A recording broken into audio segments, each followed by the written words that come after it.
What's popping, y'all? It's 420 somewhere. It's 420 somewhere. It's 420 somewhere. Let's go, y'all. Ow! I'm on one today, y'all. The shit is crazy. I can give you more than the usual. Not your regular, tell you what, let me touch you and feel something unusual. Pull up to the pull up to the pull up. Not your regular, tell you what, let me touch you and feel something unusual. I wanna do wicked things you never do. What if we did it while your friends was in the room? Is that too much for you? Don't you feel bad? Let them feel. We can make a sex room wherever we go. Take it to the restroom, then you gotta know. Watch me heat it up. Hey, do you hear me, girl? Watch me heat it up. Ooh, know you're tired of the usual. I'm gonna give it only about 45 more seconds. We getting right into the motherfucking shit. Let's go. 420. Shouts out to all my stoners. Let's go. Da, da, da, da, da. I can give you more than the usual. That's so regular. Tell you what, let me touch you. Gon' feel something unusual. I'm not done with the usual. That's so regular. Tell you what, let me touch you. Gon' feel something 1 minute, you starting the show.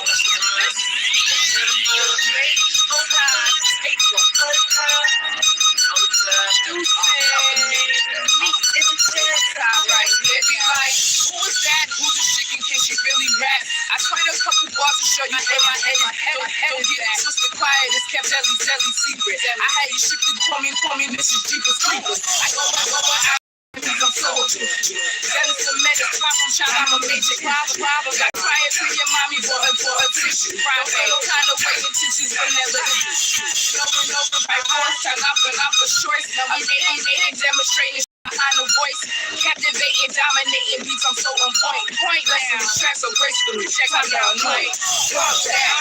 You hear me? You be like, now who was that? People calling me, that's where the party at. Let be the steady, now places I be rocking. Tell me up and be like, drop that. You hear me? You be like, now who was that? Lady time, calling me, that's where the party's at. When I be the steady knocking on the places I be rocking. Every tell me up and be like, drop that. Alright, y'all. We about to get into this shit right here now, y'all. We about to get this shit right here, y'all. You gotta keep going out. Alright, let me know, mama. And advancing after the person that was filming this video while holding scissors in his feet. Why are you chasing me? You cannot beat me up. Go drink your soda inside. In a very interesting situation, the guy that could be seen in this video was chasing after the person that was filming this video while holding scissors in his feet.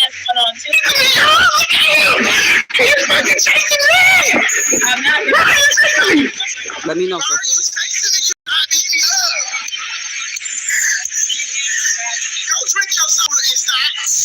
In a very interesting situation, the guy that could be seen in this video was chasing after the person that was filming this video while holding scissors in his feet. He's fucking chasing me! Why are you chasing me? Why are you chasing me? You can't. How is it, so?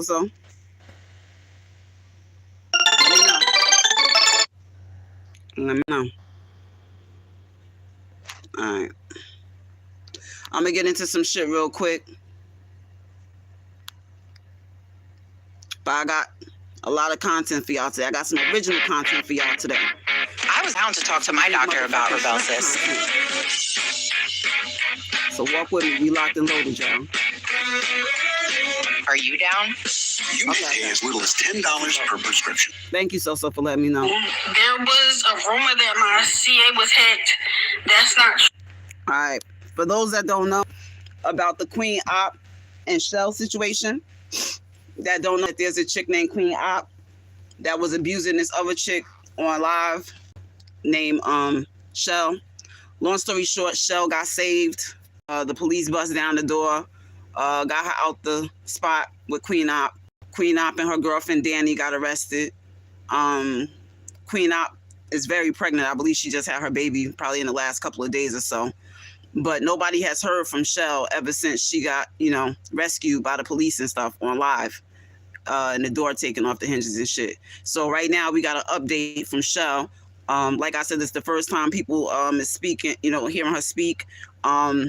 When she left, there was a Cash App that was being promoted, that it was saying if you wanted to support her, and understanding her situation, and that Queen Op made a lot of money from donations and, off of social media from her abuse of Chelle. And, that this being an opportunity to support Chelle for people to donate support to the Cash App. And shortly after that, it was reported that Queen Op had, hacked the Cash App, and it wasn't to donate there. So, Chelle's going to be addressing that. She's going to be addressing a couple of things. So, like I said, we just getting warmed up. Show some love to the channel. Please like, comment, subscribe, share, talk to Hey y'all, I'm just on here, give everybody a little quick update. Also to thank y'all so much for all the love, all the support that I've been getting. I've been receiving a lot of love and support, and it's truly a blessing. It's truly a great feeling, and I want to thank you guys for that. Thank you guys for all your support, all your love, everything, all the love that you guys have been showing me is greatly appreciated, and it's really lifting my spirits a lot. Also, there was a rumor that my CA was hacked. That's not true. The CA is Chelle 052887. Thank you to everybody that's been sending, because that's really appreciated a lot. Also, right now, I'm looking for remote jobs. I'm looking for work from home jobs, because the situation is still very fresh. So that's the type of work that I'm looking for now. If anyone may have any work from home places that you may be able. Nah, so this is Chelle. This is the one that got abused. If you could see, her eyes are still kind of blackened and stuff. She's not fully healed and shit. She was really mangled and fucked up when she left. If y'all want me to talk about Queen Op and follow Queen Op, let me know in the comments on the replay gang too. If there's people that y'all interested in, that y'all want me to follow on a regular basis, bring you their live streams and shit like that, let me know. Drop in the comments. Talk to me. I'll talk back, talk nice. Let me know about, please let me know. That will be greatly appreciated, because I'm really trying to get back into the working field right now.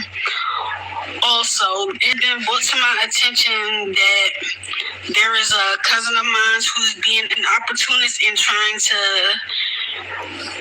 profit off this situation. This cousin I have not seen in over 14, 15 years, as she stated herself in these interviews that she's done.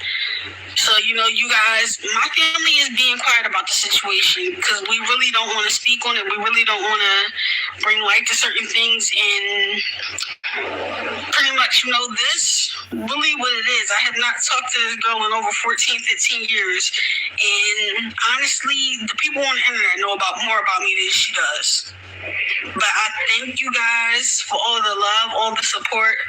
Also, the P.O. Box, I just checked it the other day, but thank you to the people that have also been sending to the P.O. Box. It's greatly appreciated. I love you guys so much. And I thank you for all your... My bad. My bad. All right, y'all. I don't have too much to say about that Chelle shit. I think that was some real sick shit. If y'all want to know what I think about it, I'll tell y'all. You know what I'm saying? For right now, I was just doing that update just to let y'all know what's good. Chelle seemed like she is recovering. Next, we gonna get into this Remy shit. I don't be wanting to say too much, you know what I'm saying? Because I be having, I be knowing people and shit. So I don't be liking to speak too much shit. But this is what I'm going to say. This is what I'm going to say. I'm going to say I think that Remy done pulled the biggest fucking game on the whole motherfucking internet. And I want to say shouts out to Remy motherfucking Ma for breaking the motherfucking internet.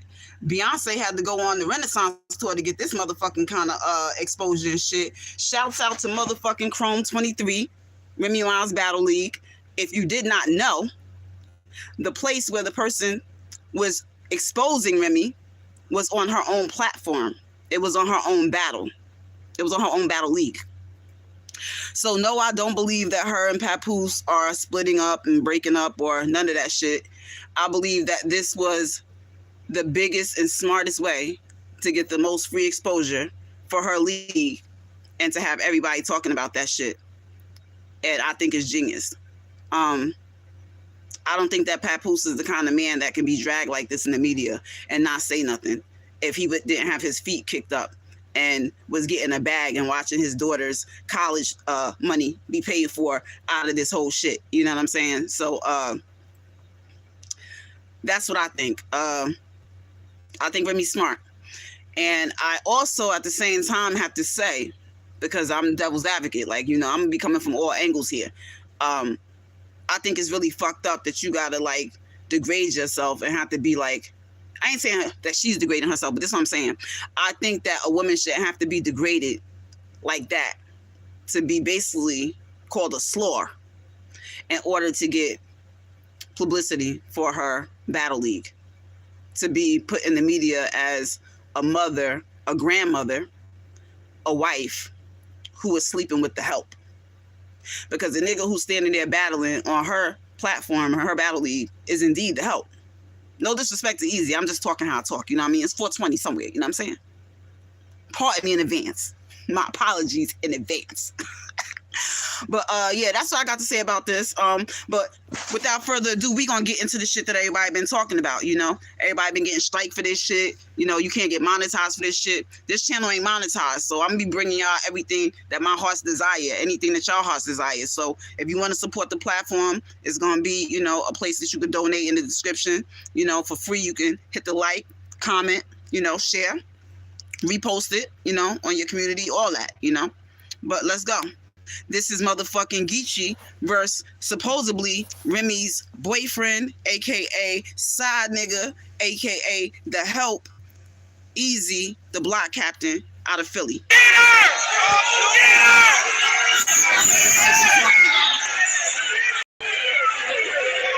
This is just the fire. This ain't the whole battle. This is just the fire everybody talking about.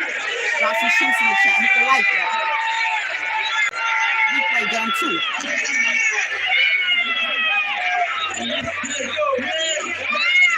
Let me know if the sound is good, so when they start playing.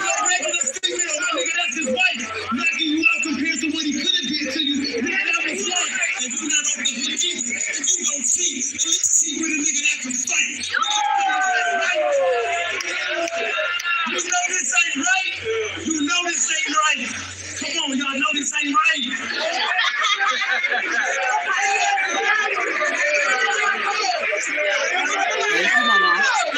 Happy 420, y'all. This ain't right. Remy, you are up here supporting the victim. We done had 6 Chrome events. 6 Chrome events. Papoose was at all of them. How come he ain't at this one? That's a good ass question. So why he ain't at this one? Why we ain't in New York? Why we ain't in New York? Because the last time me and your husband pushed on him, so you actually bring it to where he more comfortable with. So if he did decide to show up, this weirdo can have an ups on him.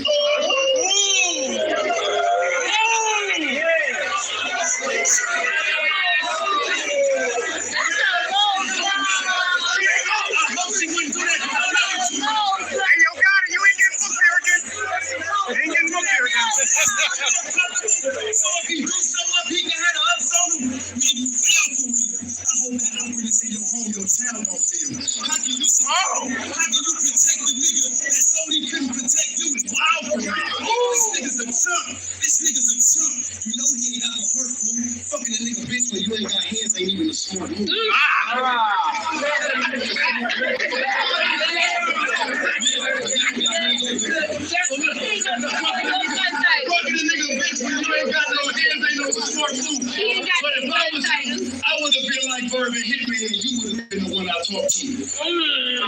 rap. I don't give a fuck if you fucking this nigga. Just tell him stop screwing the business. All right? It's found out you was fucking the hell. That can really ruin your image. Rockin' with Sam. Pimpin' real. Nigga, that's us. Y'all the poster child symbol for black love. Niggas think that y'all marriage is still at the go to them stages. Every interview, he show his admiration and tell the world how he think his woman the greatest. That nigga held you down in prison for 6 years.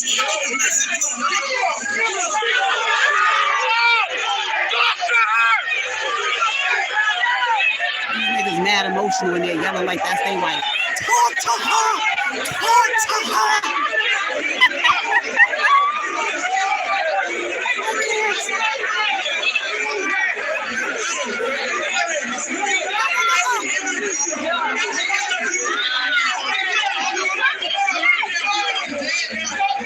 Every interview, he showed his admiration and tell the world how his woman the greatest.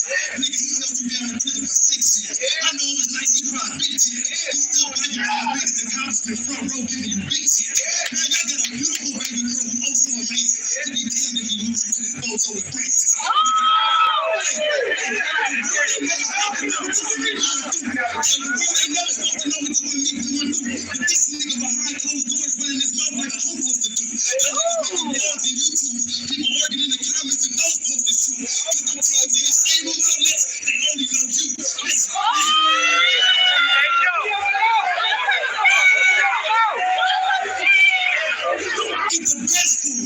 When you ain't feeling good, he put you back in the best mood. He ain't knocking you out because he be damn to keep seeing you get stepped to. While some nigga he stopped out and stood over like a step stool. If you think he didn't love you, you gonna put up with all of this shit. Yo, Papoose. Yes, sir. That's when you talk to your bitch. And I'm through. On that note, I'm through. That's how you talk to your bitch. Because the Remy, I know what snatched his esophagus out. So that's why I'm calling, bullshit on the whole play. I'm going to call bullshit on the whole play. I don't believe that the Remy, I know, would have stood there and been called no bitch. Not one time. In a very interesting situation, the guy that could be seen in this video. All right, y'all. We about to get into my original content right here. We got a couple of clips leading up to it, but you see the caption of the show. Thug says, fuck them kids, and thanks the stepfather for raising them. This ain't no shit I found on the internet. This ain't no shit I got off of nobody else's clip. This is real life motherfucking shit. These are real motherfuckers. This is, I know somebody in the room. That's all I'm gonna say. This is a big motherfucking shrimp exclusive. That's all I'm saying. Let them know this is how I'm coming back. I was chasing after the person that was filming this video while holding scissors in his feet. This is how I'm coming back, y'all. Drop some likes, comments, replay gang, talk your shit in the comments, share, repost, all of that. In a very interesting situation, the guy that could be seen in this video was chasing after the person that was filming this video while holding scissors in his feet.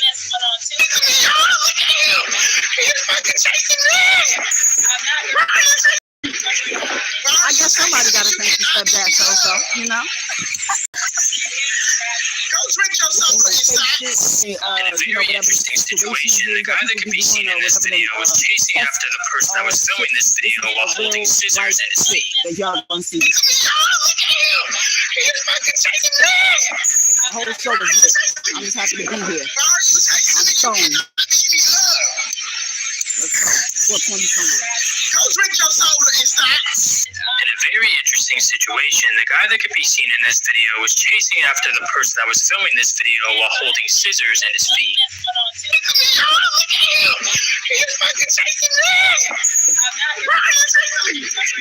Why are you chasing me? You cannot beat me up. Go drink your soda and stop. All right, y'all. We gonna start off the show with something positive.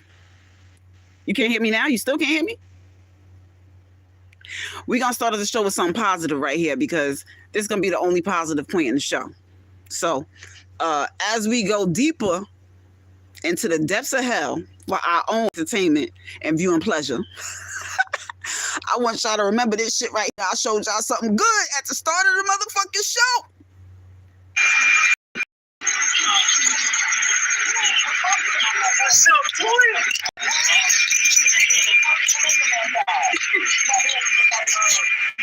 So, I get it now. Oh, you crying. Thank you, though. You know I need those reminders. What's up?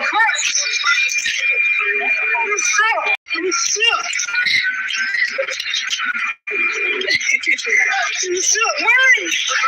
How you doing, man? They both crying. What's up, man? I miss you too, man. A lot of women. Okay, I got a question for y'all. Because they say we don't like to watch nothing positive and shit. I want to know, how did y'all feel when y'all saw that shit? Did that make y'all feel good? Because when I see shit like that, it make me watch it probably about 15 times in a row. Sometimes maybe 20. I might not always shed a tear, but sometimes I might. I'll watch some positive shit. If it's good, it's good. Positive, negative, whatever. So, like I said, y'all just remember that I showed y'all something good at the beginning of the show. And let me know what y'all feel about that for real. You know, I'm talking to y'all. We play gang too. All right, so we're going to keep it going right now. If y'all don't know, Miss Medea herself, Miss Tyler Perry, then came out and made a statement and told black women how they supposed to be dating. What y'all supposed to accept, what y'all ain't supposed to accept, what y'all standards supposed to be, and all that kind of shit. Because don't nobody know what kind of black woman, what kind of man a black woman need like another black woman. So Miss Medea is here to tell y'all how to motherfucking date. So here we go. Listen to her. And especially black women, and I'm like, black women are making a lot more money for the most part than black men, right? There are a lot of black men who are successful, but for the most part, black women are making the money. So if you can find love, if that man works, you know, at whatever job, and is a good man, and is good to you, and honors the house, and honors his wife, and does what he can, because his gift may not be your gift, right? Yeah. And as long as he's secure in himself to know that, yep, she makes most of the money, all I can pay is the light bill. As long as she's comfortable enough to say, I'm going to cover the mortgage and all the other stuff, you pay the light bill, baby, you can take me to dinner every now and then, that is fine. Yeah. A lot of women, especially black women, and I'm going to get in trouble, I want to make sure y'all understand what he's saying. So let me know what you think about what he's saying. I'm going to let it go one more time so y'all can let it soak in. He's saying if the nigga can't do shit for you, but get you, not even a 4 for 4. He can't get you a 4 for 4. This nigga can pay the light bill. The light bill might be $13.53. The light bill might be $183. The light bill might be $232. The point is that the only thing this nigga gonna give you is some dick and the light bill money.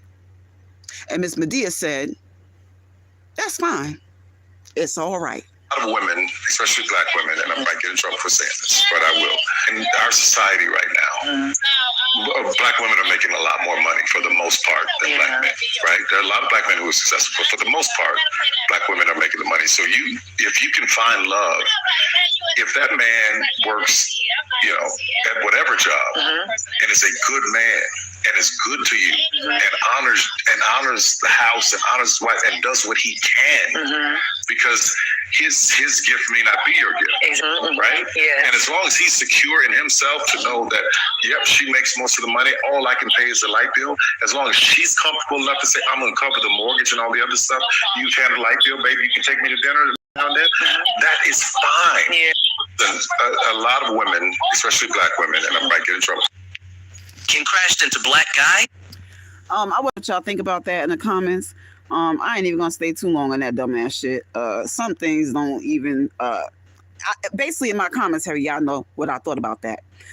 So moving right along, while everybody else was talking about that motherfucking Alabama shit with the chairs and shit like that, I want to show y'all some real crazy ass shit that should be viral. I'm gonna show y'all some shit that had me, my finger almost broke from hitting the replay on this shit so many damn times.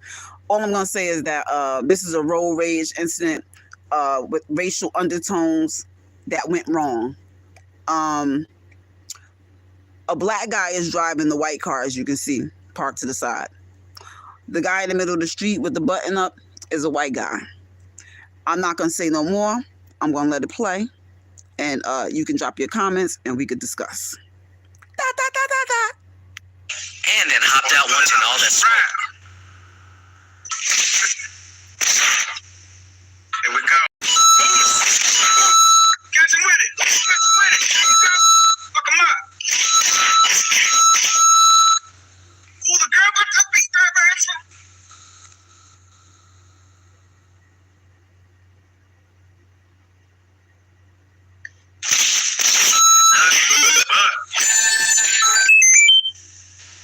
Knock your ass out too. Oh man.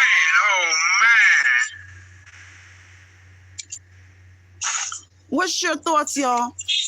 The wife jumped in. Did she get what she deserved? Or what was he supposed to do?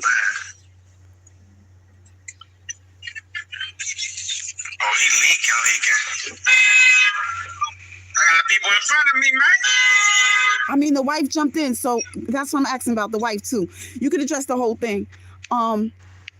King crashed into black guy and then And so I actually got to take it back for you because you said that Miss Tyler Perry said it wrong. So please tell me what is the right way to say that black women should accept a nigga not contributing to the household or financially to his, I guess, children, relationships.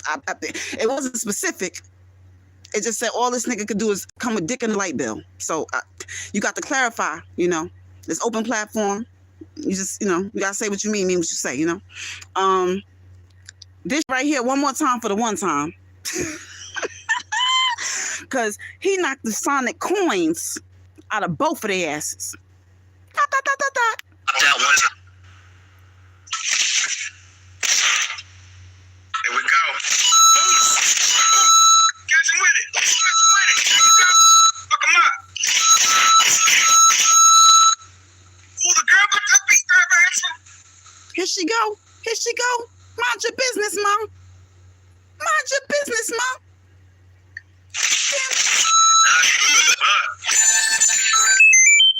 200 points for her. Your ass out too. Oh man. Da.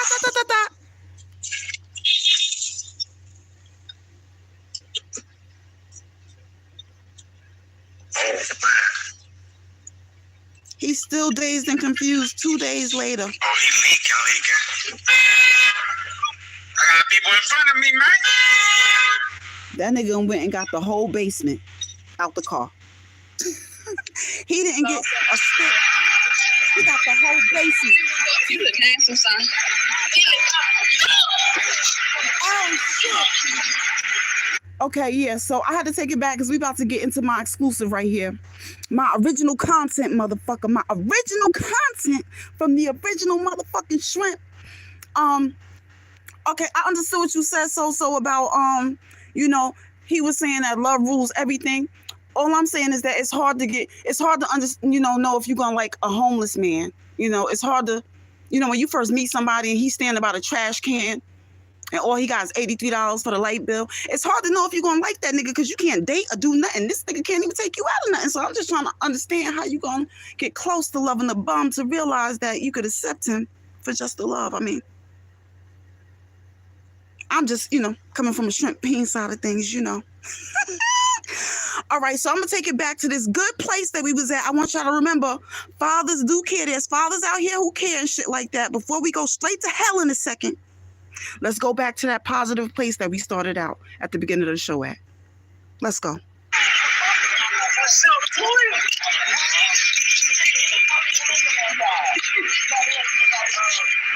What's up, man? What's up? Oh, he crying. What's up? What's up? What's up, man? What's up, man? What's up? What's up? What's up, man? How you doing, man? They both crying. What's up, man? I miss you too, man. Yo, we back. Round two. Oh, just remember that, okay? So that was one father when he came home from prison, okay? Now, this is original motherfucking shrimp content of somebody else who came home from prison. And all I'm gonna say is that you ever want to be the fly on the wall somewhere? Like, you ever see some crazy ass shit and say, I want to be the fly on the wall? Well, Shrimp motherfucking Peen is just a motherfucker to bring out the phone and be the fly, and then come here and put it on live for all of us to be the motherfucking flies. Let's go with our nosy asses. Hit like. Remember the first father. Don't worry about how I got this, how I'm around this type of shit. Just da da da da da. Mike pulled up. Talking to my baby mama Slaughter. Talking that bullshit. Yo, Slaughter, hold on. Let me ask Slaughter.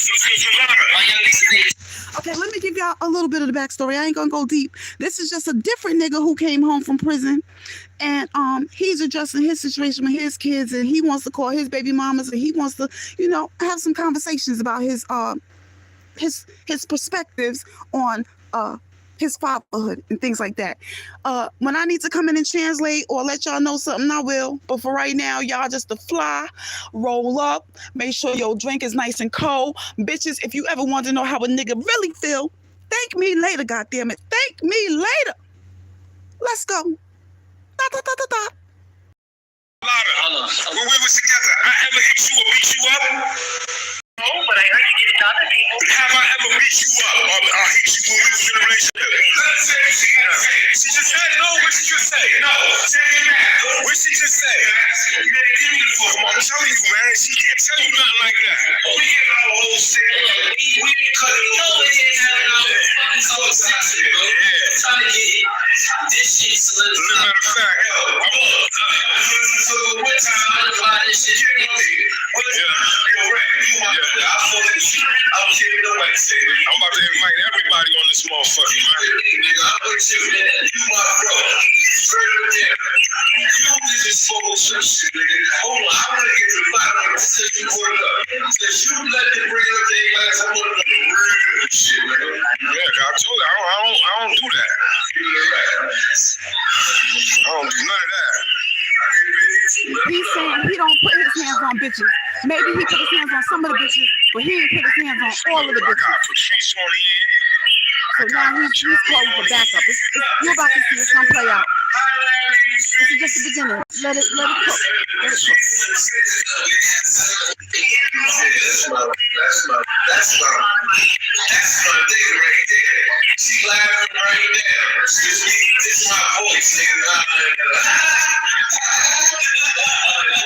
Ever since I know He would focus and put where my girl? Oh, my son on here too. What's up, Kyle? No, I gotta come. Oh, Patrice. Yo, we got Patrice right here live, Zalata, with Mike, talking to Mike. Yo, Patrice, we trying to find out what's up with Copy, man. Get Copy on this motherfucker, man. We got Zalata, Mike, and everybody over here. We trying to get who lives. Okay, let me explain. For part of the reason that the conversation got started is because this is a whole bunch of different niggas. This one nigga that's talking, the nigga, is a nigga that just came home from maybe like 10 years, from doing 10 years in prison and shit like that. So it's a bunch of other motherfuckers there and a whole bunch of other niggas, cousins and shit like that.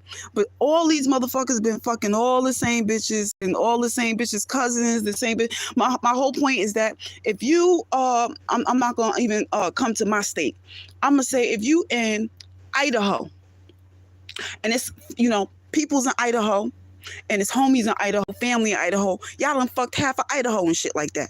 So what ends up happening is as y'all sitting together and pulling up, pictures and things and talking about each other, or y'all in prison side by side getting mail, y'all realize, damn, my son look like your daughter. But your daughter been dating this nigga's son, his cousin's son and shit. So the reason why they all are having this conversation is because these niggas realize that they've been doing a lot of fucking, making a lot of goddamn babies. So like I said, you the fly on the wall when some real niggas is talking. Not them regular niggas. Real niggas. Let's go. Da, da, da, da, da. We're trying to get all the family together so we can motherfucking, we all related and y'all playing games out here, man. Yo, E, yo, Eric, what up, Sis? Marie, what's up, Marie? Patrice.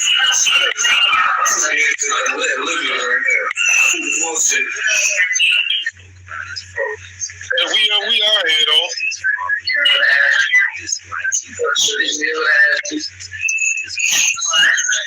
Yeah, all she wanna be is nosy, man.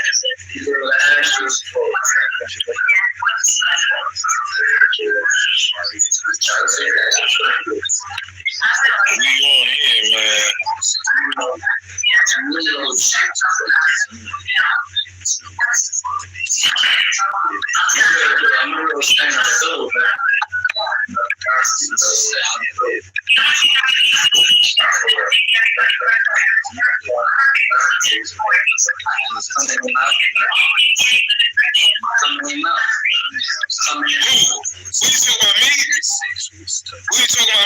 No, she said, do you know what's the best solution about you getting people pregnant? I said, what?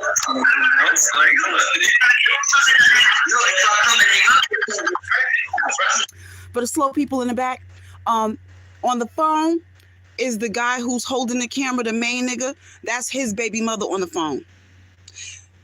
His baby mother told the other nigga, the solution for you, nigga, not my baby father, the solution for you, nigga, making all these babies is for you to start coming in bitches' mouths. And then he said, no, I shouldn't do that because, and then that's when I hit pause. And I said, let me translate for y'all and just let y'all know, because I know that just went over a lot of people's head, like, a lot of people high right now, they ain't even, I had to let y'all know the kind of real conversations that's going on right here. I'm not going to let you miss shit, trust me. We don't never get to be a fly. I'm not going to let y'all miss shit. And the real nigga, the main nigga, is also on Facebook right now, trying to figure out how Facebook works, because like I said, it's been about 10 years. He literally just walked in the door. That's a hotel. He literally just walked in the door trying to figure out how Facebook works so he can get all the baby mamas on the line. And all of the real niggas coast to coast on the line. Back to regularly scheduled programming. Da, da, da, da, da. Yo, Tammy, what's up? Fig, what up?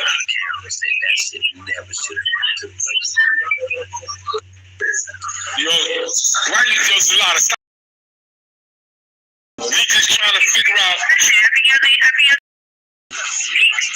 Man, I ain't had a kid in 12 years. What are you talking about? Who, me or your baby pops? Every other day you knocking up somebody. We going back to back. All right, and our kids is all related, and they should know each other. So y'all need to stop that.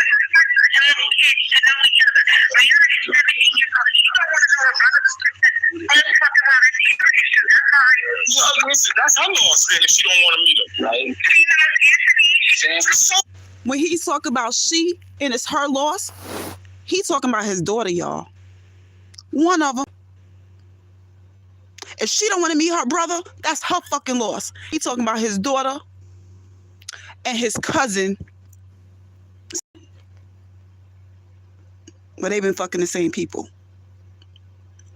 Translation for y'all. Some of y'all that don't know the Ebonics and all that street and prison shit. Right, I don't care if you know Anthony raised her. The fuck, you ain't telling me nothing. Anthony is the stepfather. Anthony is the one who he's going to give thanks in a second. Because you seen the title of the motherfucking video. Fuck them kids. And thank you, Anthony, for raising them. Y'all bitches act like y'all telling me something about my kids. Like, motherfucker, I was in jail 11 years. If you fucking with a nigga, that's part of the fucking deal. What the fuck is you talking about? Y'all got chicks dumb as hell. If you fuck with a nigga and you got kids, that's part of the deal. The discrimination. Ex-co leader is another Who? How would she know about me when you in fucking California? I don't want to hear that shit. Y'all bitches is dumb as shit. Was doing. If you fucking with a nigga and he ain't helping you raise your kids, you just a fucking jump off for the nigga. You's a dumb bitch. What he's trying to say is that while he's locked up, and you are dating somebody else, his baby mama, the nigga that you with is supposed to be raising his motherfucking kids. What kind of whore are you to be laying up with somebody who ain't gonna be raising his kids while he in jail, bitch? You can't make up this kind of shit. If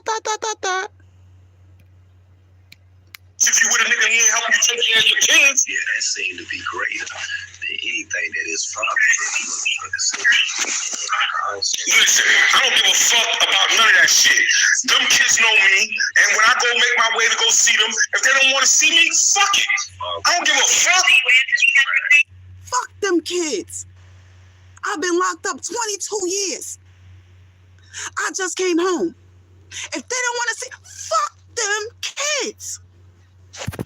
Ladies, remember what I said. Don't worry about what that nigga say. You the fly on the motherfucking wall. Thank me later. It ain't got nothing to do with that. Listen. I got 11 kids. I got 9 girls and 2 boys. I'm not out here to be chasing behind them. When I reach out to them, if they don't want to talk to me, that's on them. Like you said, you was with Anthony. If Anthony's her father, then let him be the father then. That's how I told the nigga what I told him. I said, yo, good looking. When I told him, I said, yo, good looking for help raise my daughter, nigga. Like, what else you want me to do? That's who she knows her father. That's who her father is. Thank you, Anthony. He said, thank you, nigga. Good motherfucking job, nigga. You did what you were supposed to do, Anthony. Nigga. So what the fuck is you ain't telling me nothing? That shit don't hurt me. That shit do not hurt me because you telling me that this nigga's her father. He fucking raised her. What the fuck? You can't hurt me. You can't hurt me because you know why? At the end of the day, I really don't give a fuck. If she want to deal with me or not, that's her loss. I got other kids that I got to take care of. I'm not gonna be running around chasing her. Get the fuck out of here. Y'all bugging the fuck out. Y'all dealing with the right. Because like I said, I'll curse her ass out like I curse you out. It don't make me no fucking... I curse out my daughter. Bitch, I curse out you, my baby mama. I curse out... You can't make this shit up. But on the outside, he bagging bitches, y'all. He bagging bitches, y'all. He ain't talking like this out the gate, y'all. I'm just trying to say. You got to fly on the motherfucking wall with some real niggas in the room right now. Thank me later. Drop a like. Drop some comments in the replay. Please share, repost, talk your shit. It's 420 somewhere.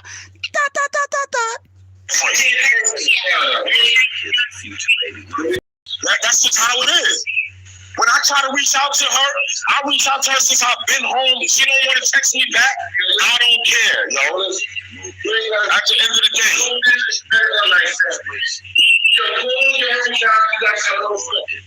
Y'all be bugging out. Like, I keep it real with y'all.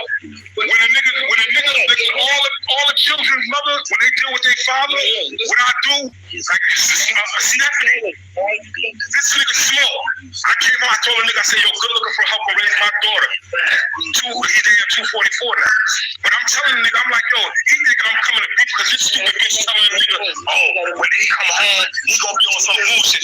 Bitch, you look like a crackhead. Why the fuck I want to wire on me and send me to jail? Why the fuck would I even come home and fuck with you? For those in the back that missed it, he said he's not fighting over none of his baby mamas. And he's especially not fighting over you because you wore a wire and sent him to motherfucking prison and you look like a crackhead. So he definitely ain't fighting over you. He ain't trying to fuck you. Sorry, that was a translation for those that missed it. My bad. They gonna be talking. Yeah. So long was pretty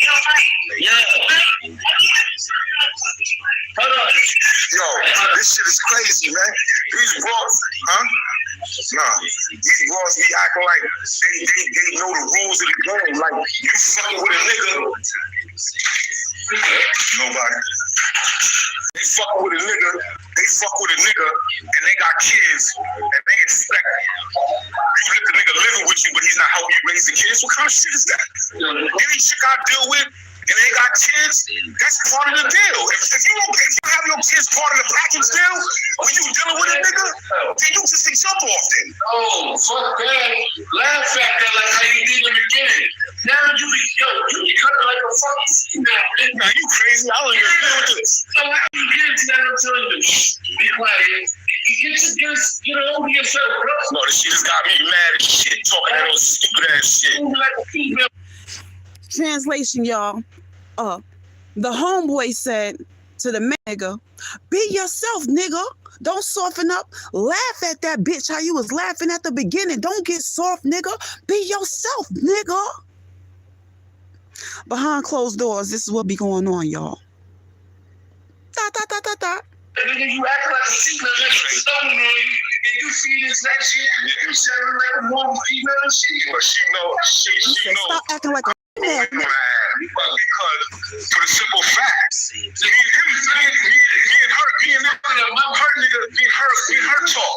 You know, me and him talk. You know what I'm saying? Like, why would I have a beef with a nigga who helped raise my daughter? That shit don't even make no fucking sense. But these bitches.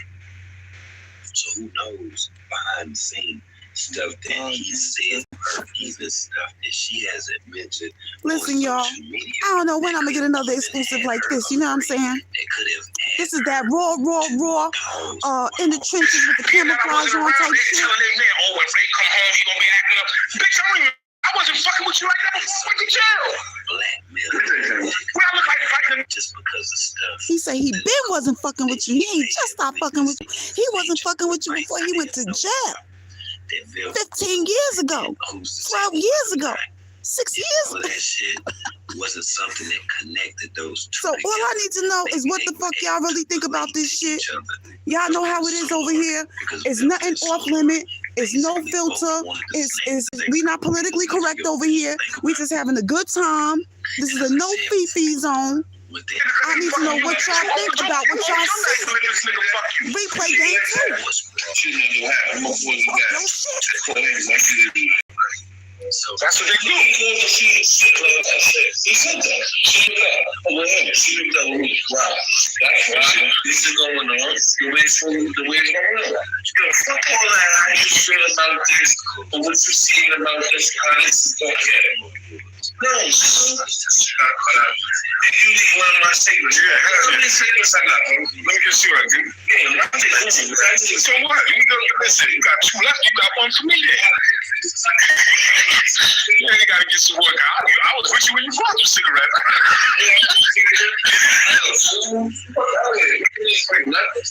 Oh, no. She what she got. And she looked at one little shit.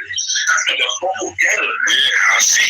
These motherfucking shit got me hot as shit. They fucking with me. I'm gonna keep it so real with them. They gonna think I hate my kids. I don't hate my kids. I love my kids. Y'all forget everything he said. He didn't mean nothing that he just said. Y'all heard him just now. He said he don't hate the kids. He love the kids. All 11 of the kids. He love the kids. He didn't mean none of that. So everything we just heard, scratch that.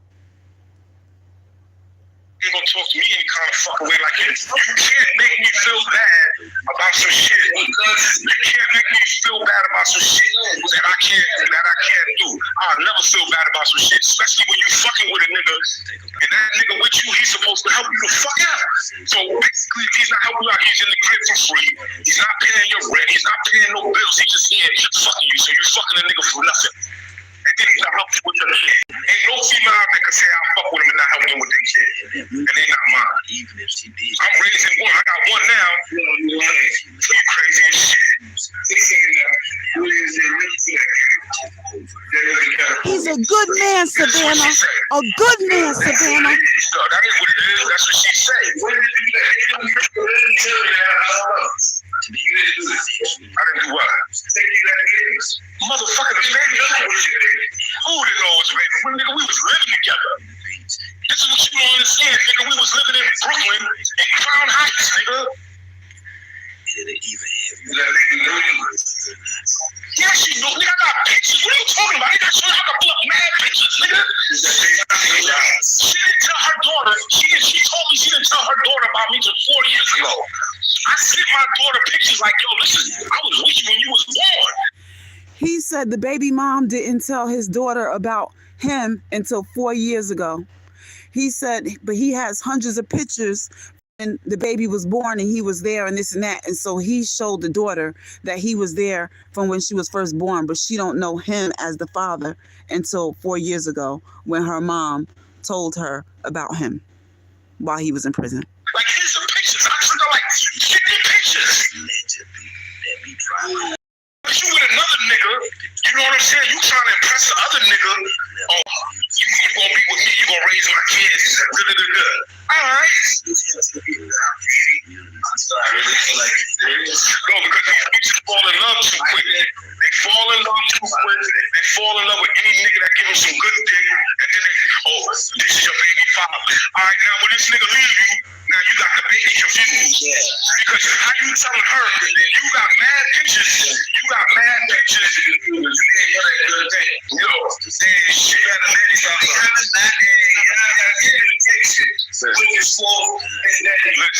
But look how these chicks, me and Mike sitting here talking about how our kids is related. You know what I'm saying? But these bitches know they related, but they'll let them date each other and hang out with each other like you don't know that these kids is related. We all grew up together. Y'all fucking, cause you fuck with this nigga in this crew, and you fuck with this nigga in this crew, and this nigga in this crew. Nigga, we be in jail together. We talk. It always. This is a short motherfucking pig exclusive.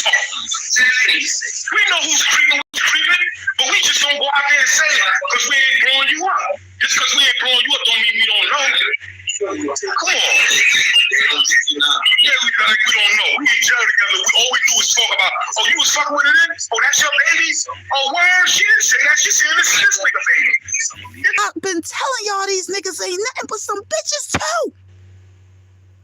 Don't let that dog shit fool y'all. He gonna tell y'all.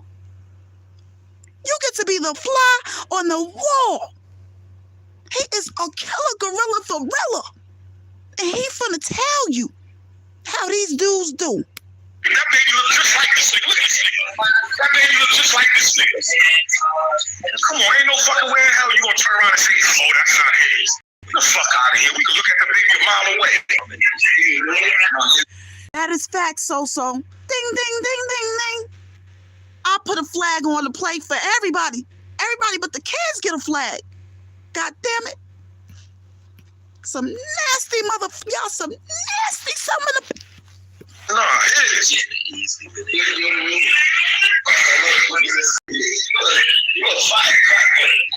then the chicks, then they friends is trying to defend them because the mother told them. And to be honest with you, shit, also listen to what I'm trying to tell y'all. So, but you are Them bad too bullshit. because you locked up, so you can't even be Because you ain't tell her you was smoking this nigga on the low. They got a new phone. A new bed. Yeah, they supposed to get a paternity test. That's why I take a DNA test on all my kids. I don't give a fuck how much they look like me. I want my kids to look like me. It's tough because they knew They it. all want a DNA test. None of them believe that that's their kid. None of them. She gonna tell me, my daughter ain't never told me no shit like this. She gonna tell me, oh, my daughter said she don't want to meet none of her sisters. How the fuck you don't want to? You look just like her. But she'd rather be with a nigga who whoop her motherfucking ass. This nigga beats her down to the ground. I never touched her. He's a catch, y'all. He won't beat you. He's a Who don't be doing that? Shit. Because she tell you one thing, just like you didn't know she was up here. But we was just chilling 2 weeks ago. She came all the way from California, and you didn't know she was up here. But you was up here. Give a fuck about what none of them say. Fuck them. Translation, for those that didn't understand, he said, fuck all the baby mamas. Fuck them.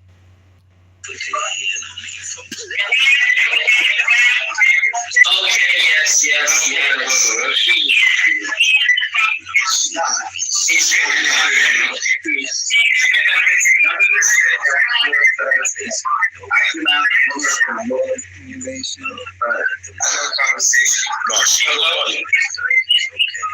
Solana was a good chick. I told her she was too nice for me. You can't fuck with a nigga. If you fuck with me when I told you you too nice for me, and then I'm gonna use you, and you still fuck with me, then hey, you get what you deserve. That's what you wanted. For all you nice bitches, he said, and for insert her name, I'm just gonna say Lisa. He said, for Lisa, you know, I liked you. You was cool. But I told you that you was too nice for me and shit. You know what I'm saying? So if I'm gonna do all kinds of fucked up shit, smut you out, use you, take your money, dog you out, bitch, and you still gonna be nice and be right here? Hey, bitch, that's what you asked for. That's what you like. I gave you what you like, bitch. Thank me later, y'all. Because he didn't say that in the beginning to Lisa. I promise you. I mean, I wasn't there, but I promise you that's not what he said. But this is what they say when they, this is what they really feel on the inside. Thank me later. Da, da, da, da, da. I don't smoke or drink, you know that. Why? Now you want me to go drink because I'm talking shit. If I get drunk, then you really gonna hear me talk shit. Yo, Sharon, what's up? Within the code. That's not such a deal. Yo, Patricia, what up? Sex code. Yo, Buck, what up? Fig, what up? Summer all the way in Florida. What's up? Keisha, what's up? I risk my life for this, y'all. I risk my life for this, y'all. You welcome. Oh, my homegirl, Yaya. Come on, wait for you. Got 2 more weeks. I risk my life. Y'all are very fucking welcome, y'all. Very fucking welcome. I did this one for the ladies. I took one for the motherfucking team. Man, get that shit right, man. I'm waiting for you. Sex code leader there. Let's see. Keith's on here. Sharon on here. Yo, Sharon said, what up, Mike? All right, y'all. I'm gonna let that shit rock for right there. Cause I think I gave y'all enough. I think we got way too many talking points. I think I don't have to give my commentary because I done gave my commentary. But if y'all want me to just say a little bit more, all I'm gonna say is that if you don't remember this for the rest of your motherfucking life and have it burned into your mind, anytime a nigga just be like, hey ma, you look good. Hey ma, I'm talking to the single bitches now. I ain't talking to the bitches with husbands. Don't get put the fuck out the house fucking with shrimp on this 420 shit. Don't get put the fuck out. I'm talking to the single bitches. When a nigga just be like, oh, I want to take you to the movies and, you know, I just want to think about what this nigga really saying with his homeboys and what he really plan on doing to you. And how after you get pregnant and all that, knocked up early and all that shit by accident, how he gonna be around saying, fuck them kids. And he gonna be looking for the new stepfather to come in and do the job that the stepfather is supposed to damn do. And that's raise all of his seeds. He told you 11 of them. Get to work it, stepfathers. I need y'all feedback. I just need y'all to talk y'all shit. I just need y'all to know that, you know, I didn't risk my life for nothing, and that y'all got something to say about this shit here. And that's what I'm looking forward to. You know, I hope I can see some comments and even some people react to this shit and tell me what the fuck they thought about this shit.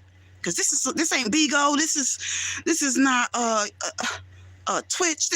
This is live from the front lines.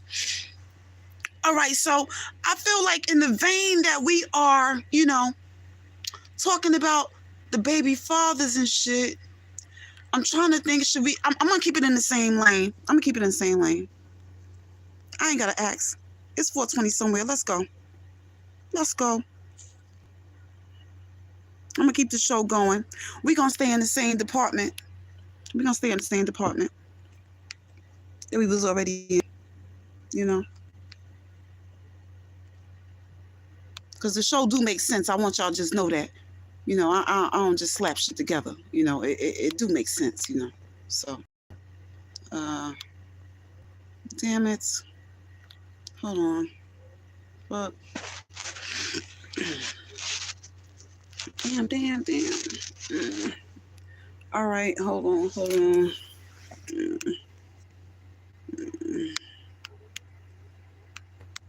Damn. Hold on. Shit. Let me do this the right way. Let me stop playing with y'all. All right, here we go. Let's do this the right way. Here we go. It's still a Champagne show, so you know y'all still gotta give me some grace and shit like that. You know, y'all still gotta give me some grace. It's still big shrimp shit over here. But no, the concept. She's an MVP. He's an MVP. They're all MVPs. Content gonna be crazy. Just know that. So. You want the best of my heart, you just gotta see. Bear with me when you have to, you know. Raised by her mother. A lot.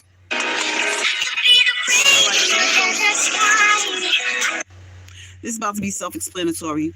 We're gonna get into Jay-Z's daughter, how she found out she was Jay-Z's daughter. You're gonna see proof in real time that she's Jay-Z's daughter.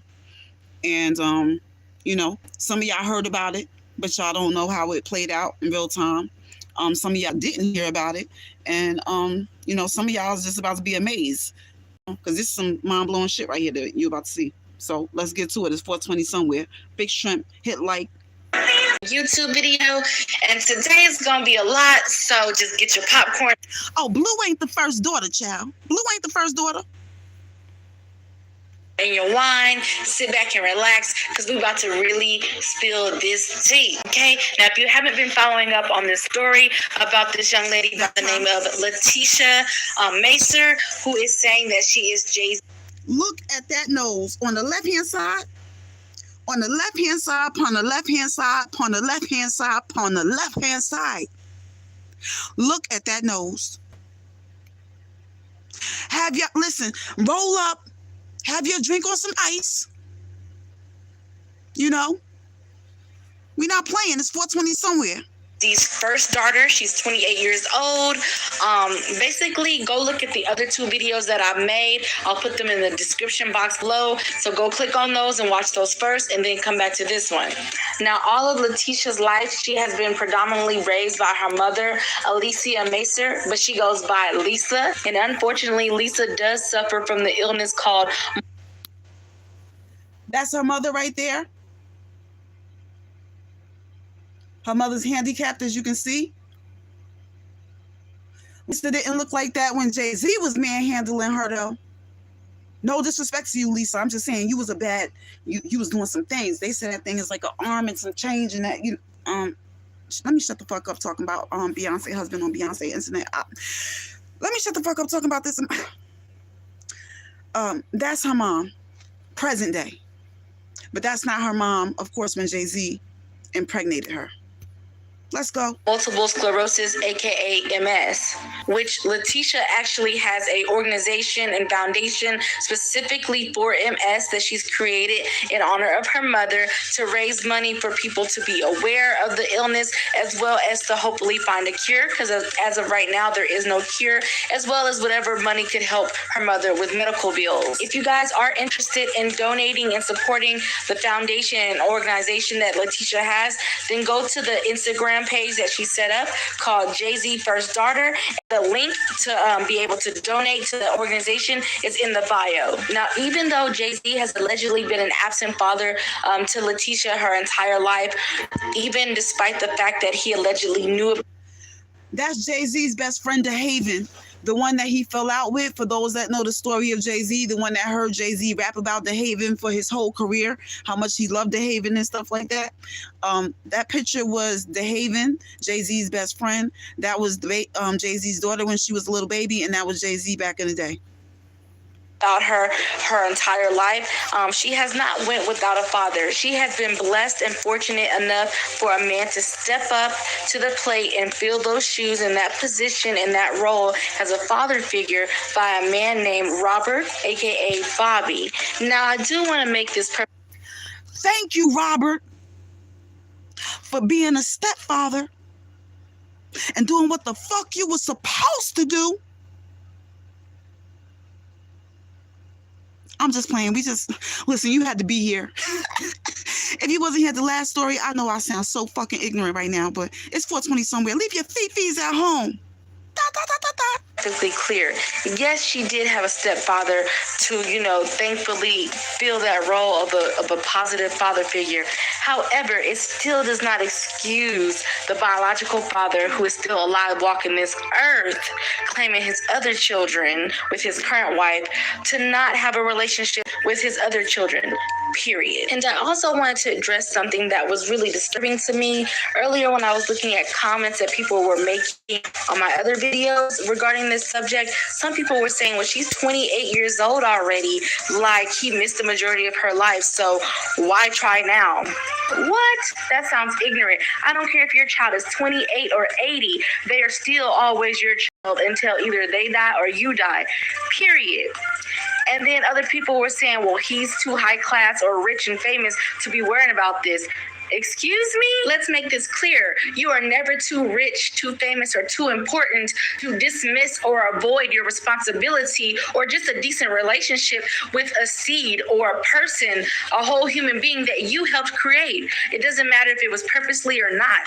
At the end of the day, that is still your child and your seed that you helped create that is walking this earth. And no matter what their age is, they still deserve a decent, close relationship with their parents, period.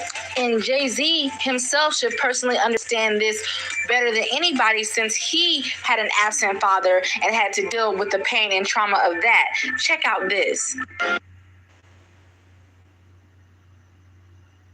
I'm sure you've heard the news about the government sending out rebate checks. Any single person that makes $99,000. Your pop is superhero. Then for a kid to have that taken away from him is the most traumatic thing you could ever feel. But after that, then you start on the street and there's no one else to guide you through the maze that is life. I can't connect because of the way you feel about yourself? Yes. In my case, it's deep. To love a person that much so they could be able to hurt me like that again. No one could ever match that pain. That's why I've always been guarded, and that's why I've never let females or anybody really get close to me, and that was all a tribute to my pop.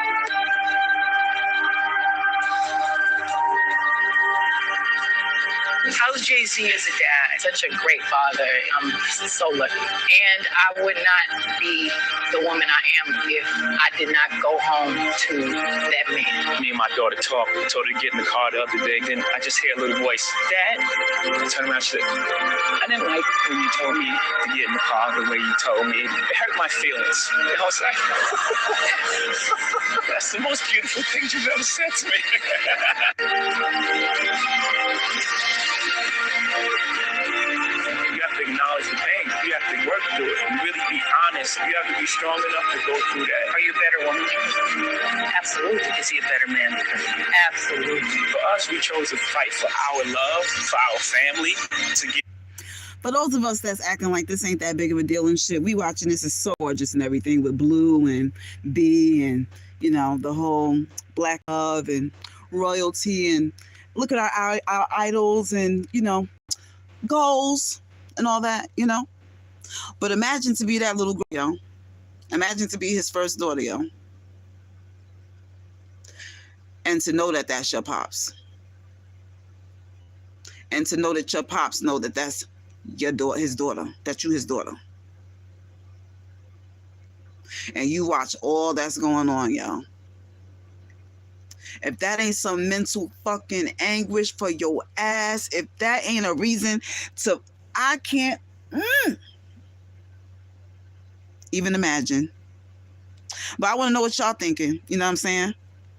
Replay gang, talk your shit, please. You know, it's like in the comments. We just starting out. I'm just, people don't even know I'm here. A lot of people don't give a fuck. You know what I'm saying? We just starting out.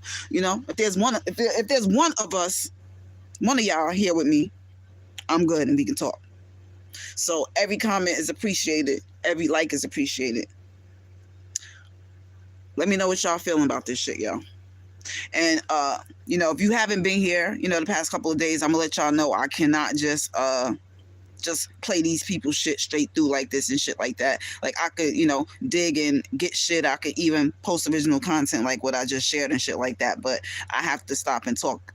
You know, it's not, this channel ain't even monetizing nothing like that, but just for the content to even be able to stay up and shit. You know what I'm saying? Like I gotta fucking talk. So even though I annoy a lot of y'all, you know, that's when y'all hit y'all L's, you know what I'm saying? That's when you know, let me not get nasty. It's 4:20 in the day, you know. I'll reserve that kind of talk for nighttime. So just for now, just, you know, smoke and drink and, you know, ignore my voice. Pay attention to the content. I'm just fucking around. I love y'all back. Give our kids a different outcome. Break that cycle.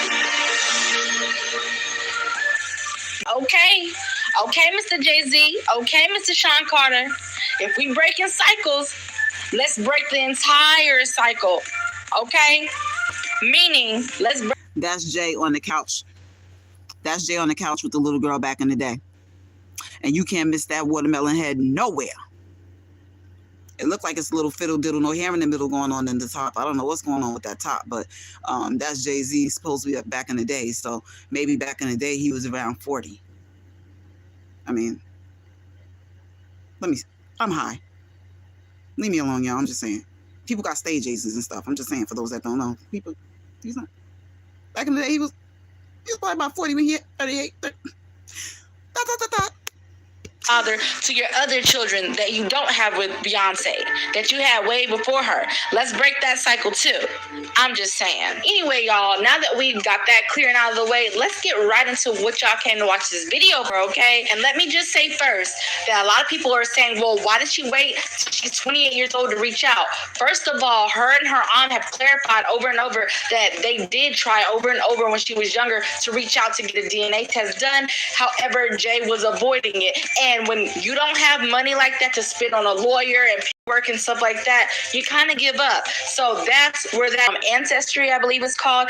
And basically it's to help you like kind of see where you come from as far as your ancestors and your roots. And like if maybe you're mixed with anything, you know, like what are you mixed with, you know? But another cool thing about it is that additional to that, you can actually compare your DNA to other people. And basically if the system picks up the exact same DNA or traces of, you know, the same DNA that you have submitted into the system, then it's going to say, hey, you're a match with so-and-so. And basically that just means you're related. So basically I told y'all that to tell y'all this. So basically when Letitia submitted her DNA into the system and to, you know, to do the ancestry test, it did have a lot of matches, you guys. And one of them being Jayz's own grandmother, Miss Hattie White. Okay. I know that Jayz was my father all my life. There's no way that he can deny anything, especially when people were there that know him. And was there. He just looked at me and he was like, Dad, no. $10,000 or more in try national debt relief as seen on the Wall Street Journal podcast. I was behaving in my living room. He was talking to my mom. I was going to leave it alone. They brought me one of those ancestry tests. Finally, get some type of answers. He knows that I exist. Now, if that wasn't enough, you guys, she also took screenshots of her matches, her other matches of family members on Jay's side that are matches to her. This one says here, you and Arissa White are pretty much related, predicted relationship, his second, third, or fourth cousins. And then she posted this picture, and basically, I guess she went to go look up who Arissa background information on her. She came across this website at Afropunk, and in the article, Arissa says, my aunt, Jay-Z's mother, inspired me to embrace my queerness. Now, I don't know what she's talking about, but did y'all catch that? Her aunt is Jay-Z's mother. So y'all already know what I did. Doop, doop, doop. AC. And I don't know when this was, but for those that know, Jay-Z's mom is lesbian, and she's married to a woman. So whatever of Jay-Z's family members that posted that online, thanking her aunt, which was Jay-Z's mom, for helping her with her queerness, that was very real. And it's just something that the world did not know, probably at that time. But that's something that's very true. Just, sidebar for those that didn't know. And just because I got to give a little commentary anyway. So hopefully I'll give y'all some shit that, is at least, interesting. Look up Arissa White, and y'all, I'm telling y'all, in Google, if you go put Afropunk Arissa White, this is exactly what pops up. So I immediately clicked on the link, and guess what? This is the first thing I saw. The same screenshot that Letitia had posted was the same exact thing that's on the top of this article. Okay, y'all, and if that's not enough, she went a step further to show you in detail what this means. So basically, Ancestry broke it down. It says the relationship to Arissa White. It says here, when two people have a DNA match, it means they inherited DNA from one or more recent common ancestors. The length of DNA they have in common is estimated in centimograms. I don't know if I pronounced that, but y'all know what I'm saying. We're going to call them CMs. The higher the number, the closer the relationship. And it's saying here between her and Arissa, there is 177 CMs shared across 12 DNA segments. And it says as far as the DNA relationship between her and Arissa, it says you and Arissa White share 177 CMs. This table shows the percentage of the time people sharing 177 CMs have the following relationship. So this is basically the category that her and Arissa fall under, considering, their results. Basically, it's saying the relationship between her and Arissa is 60% chance that Arissa is her second cousin. And it's saying here, it explains more. First cousin removed, y'all, I don't know about none of the tree, but I do know, apparently, she a part of the tree. She's somewhere on the branch, and they related. Because remember, like I said earlier, like I said before, that Arissa White said on that website that Jay-Z's mom is her aunt. So it would make sense if, Letitia is Jay-Z's daughter, that, Arissa is, of course, her cousin. It makes sense. Now, back to the original picture. It says here that Letitia, is, of course, predicted to be cousins with Arissa White. But check this part out. It's saying via her father's side. So we're going to go into how did she get the confirmation that Jay-Z is the daddy for it to be saying her father's side? Well, go ahead and check out this clip, and then I'll be right back.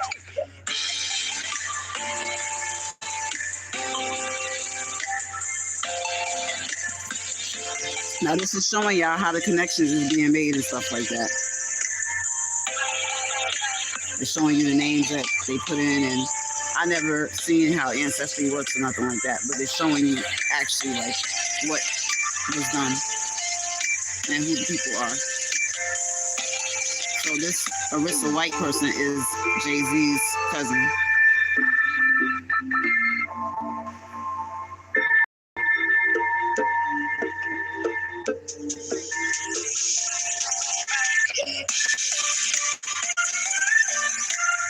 I thought this was really cool.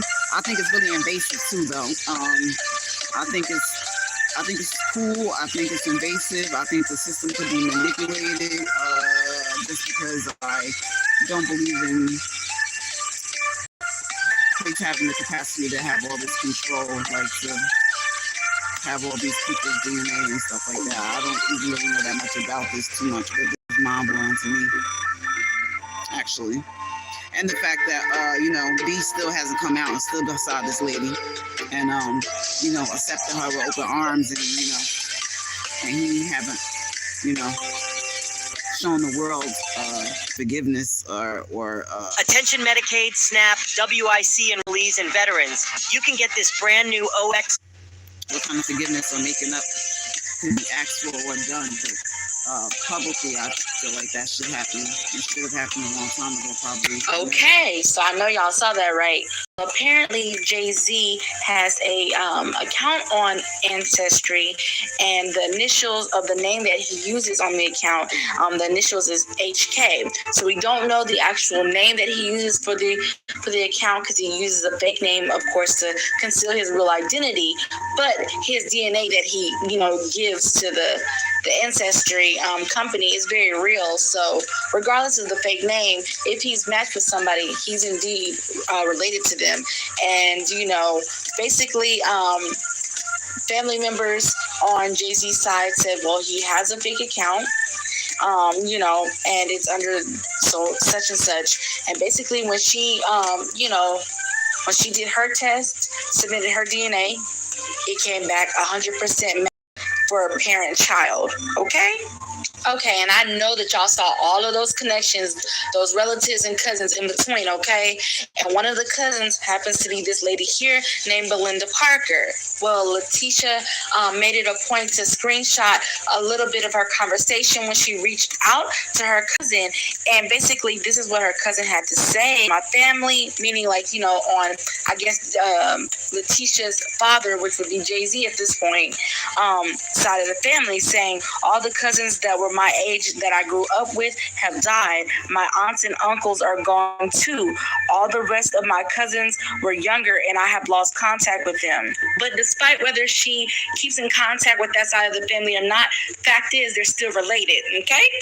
And on top of all that information, if that wasn't enough, look at what this person, Lynette Wong, is posted on Letitia's Facebook wall. She posted, guess who popped up on my DNA matches? Guess it's not fake. And then she took a screenshot, and I'm scrolling, y'all. I did like a screenshot of Letitia Macer popped up as her second cousin, okay? A match. So that's somebody in Jay-Z's actual family that saw that his daughter was searching, and his daughter popped up in their Ancestry stuff, and they shared that on Facebook, as you can see. So that wasn't just coming from her side, that was actually coming from Jay-Z's side of the family too, acknowledging her and acknowledging her search of him, and that she's real and that she really did connect with them on a DNA level, which means that she was connected to Jay-Z also on a DNA level, being his daughter. Now, I know a lot of people been blowing up my comments on my other videos that I made before this one, talking about she lying. Do you know how many times we've heard, oh, I'm his daughter or I'm his son? Yes, I've heard those other stories a couple of years ago, but she is writing us with all these receipts, okay? But not only that, she actually has members that are actually related to Jay-Z that are now coming forward and confirming as well. So it's undeniable, people. And y'all can say whatever y'all want about me or this story or about her, but at the end of the day, I came with my receipts, like 1 receipt, 2 receipt, 3 receipt. You need more? Anyways, y'all, some people are going to continue to deny, and be in denial, and that's cool, but I did what I was supposed to do, okay? Believe it or not, but at least y'all see the receipts, okay? Anyways, y'all, if y'all need a little bit more information, then check out this clip here. This is going to be a couple of clips of Miss Terry Turner, who is Letitia's aunt. She is the sister of Letitia's mother, and she's just going to go into a little bit of details about the situation, just to shed a little bit more of light. Oh, somebody asked a question. Did Jay-Z know Lisa was pregnant when he left? Yeah. Yes, he did. So that answers the question to anybody that says, oh, maybe he didn't know about her, or maybe he wasn't sure that was his kid. You clearly hear this is her mother's sister, and you know how sisters hang together back when they're young and stuff like that, wilding and kicking it and stuff like that in the streets and ripping and running and shit. And The sister is saying, yes, he knew that he got her pregnant and that she was pregnant when they broke up and he left her. And asked her. He called her and asked her. He knew. Yes, he knew. Yes, he knew she was pregnant. Why wasn't it settled when he called and asked about it? Ask him. Ask him. Ask him. Because he the one that didn't try to do no more. I can't say why he didn't do something. See, cause Emery, my cousin, Emery Jones, my cousin. I'm a Jones. I'm Terry Turner. I'm Terry Jean Jones Turner. I'm a Jones myself. My mama just married a Turner. Emery is my cousin, but he know too.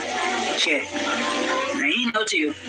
He might not say nothing because him and Jay like this, but he know too. He know too. He already know. For those that know about Jay-Z's crew, knows that Emery is a street legend. He's in the prison and he has a huge story behind him. If y'all interested in knowing about any of these people and any of these people's stories, a lot of these people are big people and have big stories behind them, like Alpo and Rick Ross, like the drug dealers and people like that. When I say street legends, that's what I mean. And Emery is one of those guys, and that's what she was just talking about.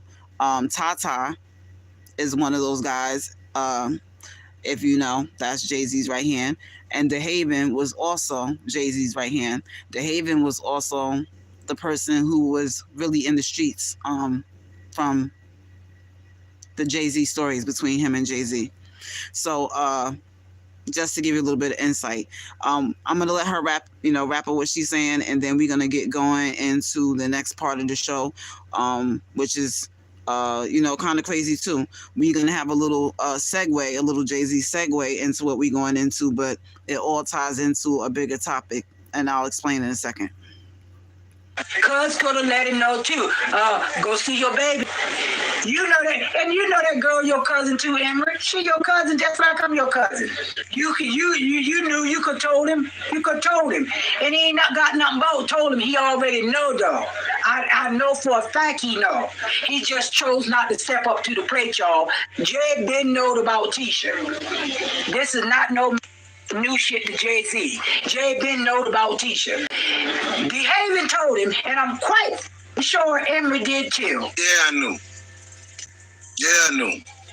But it wasn't my place. Even in my maddest, like you seen the YouTube, right? Y'all seen the YouTube. You seen the anger. I told you where I was. Much respect to DeHaven, because DeHaven already got a lot of shit on his back with beefing with Jay-Z. For him to give this girl peace of mind and admit that he knew that she existed had to have meant everything to her. I can only imagine. Like I said, the mental anguish and pain and abuse that had to do to somebody. And so, like I said, salute to DeHaven for, giving her a piece of truth and, letting her know that, he did know about her. In my heart at that time, I was hating the shit out of Jay, but at that time, still, I wasn't going to say nothing about that. I wasn't going to say nothing about that. You know what I'm saying? Because that ain't my place. That wasn't my place to say anything about that. Because when you're doing something with family, with children, like when it's on that aspect, my shit wasn't correct.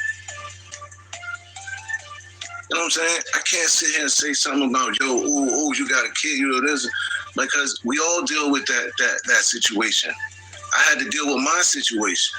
So for me to be spazzing about what he ain't doing for his kid, you know what I'm saying? I was going through it with my own kid. That boy.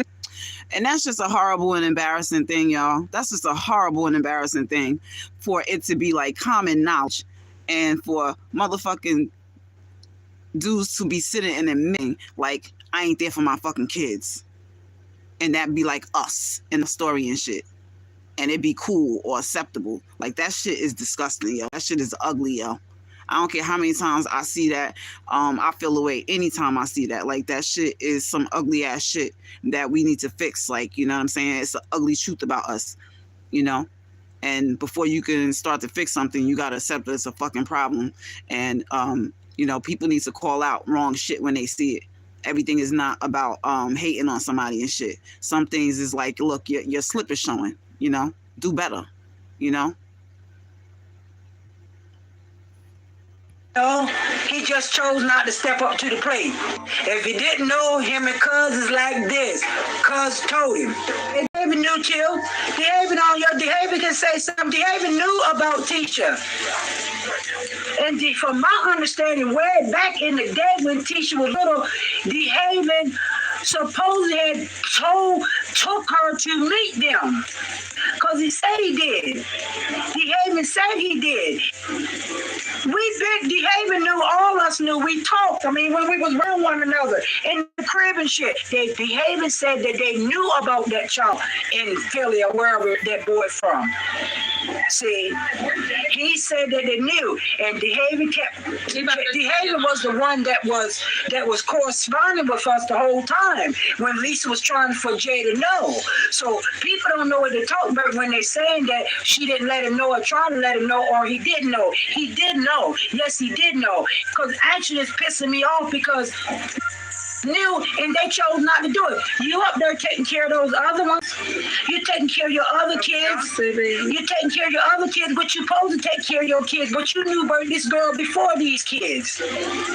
So stop lying on yourself and stop saying that you didn't know, because yes, you did know. And if you was a real man, you would have came when people was trying to tell you anything. We wouldn't have had to get this far. That girl would have never had to get this far to try to get you to see that you was her dad. DeHaven told Jay. DeHaven said he told Jay. DeHaven said to me he told Jay. Damn sure ain't trying to ride no wave, because I don't give a fuck about the whole situation. I'm doing it for her and to let everybody know. Wasn't nobody trying to get nothing from that man. Ain't nobody trying to get a thing from her. But he already knew Bertisha. Wasn't nobody trying to get nothing. See, y'all trying to say people trying to get something, or she trying to get something from him. She not trying to, she got a right to get love from him. She got a right to get love from him, and then all the other stuff that comes with it. That's her dad. So why are people trying to hate? But either way you put it, he knew. He knew about the situation, and he should be a man and step up to it. Stop making babies. And girl, he see me commenting. He ain't gonna see the DM. Don't want to take care of the babies after you make them. You choose and pick what child you want to take care of. It's not like that. It's not. I done been through that. That shit don't feel good. It don't. You're not supposed to do that. That's not nice. That's not godly of people. Y'all, what it all boiled down to be quite honest, y'all, Detroit, to be quite honest, it all boils down to, like it always do, fathers that don't want to take care of the kids, and some of them know about the kids. That's all it all boils down to. And our brother, Mr. Carter, is one of them. Mr. Carter been knowing about Tisha. If he chose, and if he was any kind of man, you gonna go seek yours. Your blood, you gonna seek your blood. This is my bloodline on the front line, ready for war. This that bloodline on the front line, ready for war. In the words of the great Beyonce. Now. Moving along. All right, so we're gonna keep the show rolling. So getting into a bigger picture of things with the show is I'm gonna start to show y'all how much of the world is a motherfucking stage. And I'm not going to talk too much shit. I'm just going to use the videos and things to show you some things to just give you a different perspective. And even if you don't agree 100% with that perspective, just imagine if it's true. Because there's a lot of mind control that goes on, especially with our people. That's comes through celebrity worship and our attraction to entertainment, sports and entertainment, which covers movies, music, artists, actors, everything, models, our interest in them, wanting to know their business, the gossip of things, the tea. And now that's being changed to make regular people the new celebrities, as the celebrity industry starts to come down and people get dismantled and RICO acts go out and, you know, people get caught up in the Me Too movement and, you know, people get killed and, you know, the opioid epidemic and, you know, the deaths and the passing away of so many people, just the cleansing of the entertainment industry that's going on. And so now you have it where anybody is a celebrity, where they can just turn their phone on and now you're just watching their world, and you don't even have to go outside of your world. It's just phone to phones and just the way that things work. So I'm going to show you how this was all designed, you know, in a way, and how all these systems, none of it is by pretend. Nobody got where they are by accident and those kind of things. So like I said, because we stand with Jay-Z, I mean, because we just talked about Jay-Z's, you know, first daughter, shouts out to her, you know, the one before Blue. We're going to keep it going in the vein of Jay-Z for a second. And I'm going to show you some people that, you know, are going against the theory that, you know, Jay-Z, you know, was this big time drug dealer and stuff like that, which led to a lot of people, a lot of guys, a lot of black men wanting to be drug dealers and feeling like that's the way that they had to rap in order to be accepted, and to push that whole gangster lifestyle, that whole drug dealing lifestyle, that whole street lifestyle, that whole men being with men, you know, I mean, in a hood level, lifestyle, going to prison lifestyle, like it's okay because what goes along with drug dealing is prison. But you're hearing all this from somebody who's never been to prison, who's never been arrested, or I can't say that Jay-Z never been arrested, but what I'm saying is that he doesn't have a record as a drug dealer. He's not a felon. He's not Freeway Ricky Ross or nothing like that. So what I'm going to show you is just the theory being tested that was all image and story. Something like Lil Wayne being like a gangster, even though his image is being sold as a gangster image these days with the face tattoos, the dreads, the you know, the drinking, the lean, the drug addict. But Lil Wayne was never a gangster. We've seen Lil Wayne since Lil Wayne was 6 years old. So it's not always even about thinking that it's real. It's just the imagery and the perception being so real that you fuck with it, you know. It's ad-free YouTube. And I asked you this. I mean, cause Jay. Okay, so this is Faison Love, comedian Faison Love, speaking on some things that a lot of people feel. And I won't say no. What I'll say is that I even am aware, and I won't go into it here because there's definitely no reason to, and I would never. But I also have reason to feel like I can question that because of some things that I've seen in real life.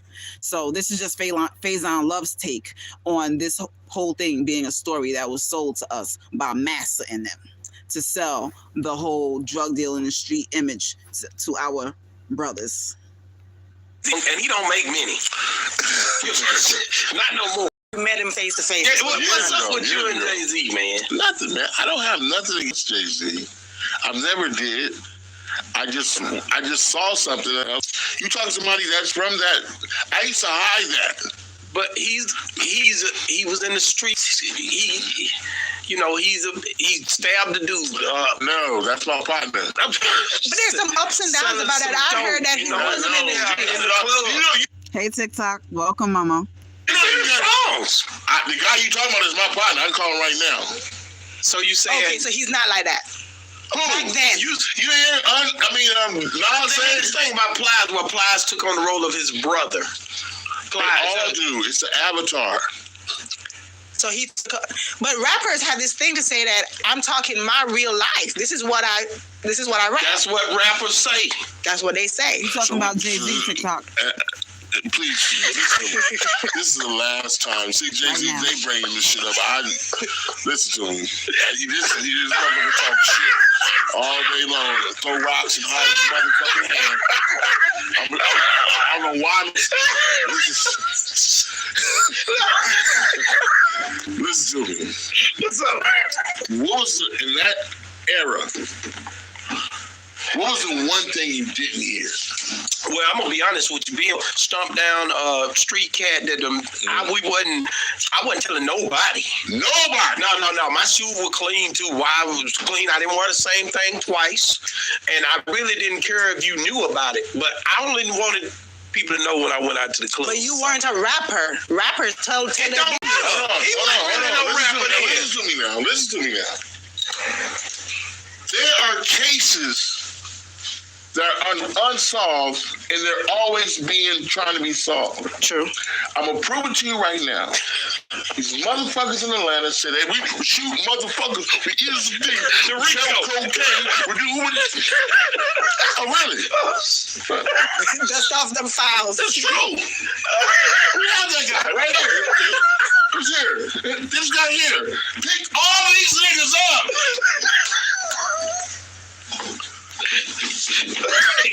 they telling and everything. Yeah, so you just put somebody snitching. What he's saying is that Jay-Z would never have been doing all of that and have been saying that he did all that and telling all that. He's saying there's no way. Real. It's a guy real. Yourself. But that's what I'm saying.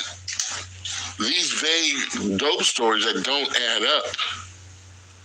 You can listen to P, How to Make Crack to this, say that nigga's stole cocaine. He's talking about Master P. It's too precise. It's too like this nigga know what he's talking about. Yeah. But when you hear Jay-Z shit, it's a fantasy because I never hear the other side of it. Only here I'm buying Benzes, I'm buying Rolexes, I'm buying Jaguars. Maybe he's just smart about it. Huh? Maybe he's just smart about it. No, there's another side to that shit that is not the fantasy. It's the real. You never told me about the time you had to fight because the nigga tried to take your shit. The time you got jacked. Yeah. Yeah. Mm-hmm. Yeah. Them stories. The time they sold you a cupcake. Yeah. No, this real. Nigga sold you 2 TD Jake books. I know the one dude paid $37,000 for 2 TD Jake books. All them stories. He gave it to him on the highway because you trusted him. All them stories. He got 2 books. All them stories. They're real stories. No, I know these cats. Ask TK Kirkland about what's the nigga name they kidnapped? All right, so I just want to know what y'all think about it as we watch some more. And as I show y'all some more, I just want to know what y'all think about what y'all seeing. So without being redundant, I'm gonna show you some more stuff. Because what if we was just introduced to these things so we can get comfortable with these things and get comfortable with these lifestyles? To be able to Jay-Z, what is you with Jay-Z? Because you made a few comments about Jay-Z in this interview in his drug dealing past, and you keep saying. After this, I'm about to get into what I want to show y'all, and then I'm going to be quiet for a minute, and I want y'all to watch and just be prepared to be blown away. Like this all was leading up to something. This whole segment after Jay-Z's daughter was a segue to something bigger. God did. I hope y'all enjoying the content. My issue is I have ever been a part of that life.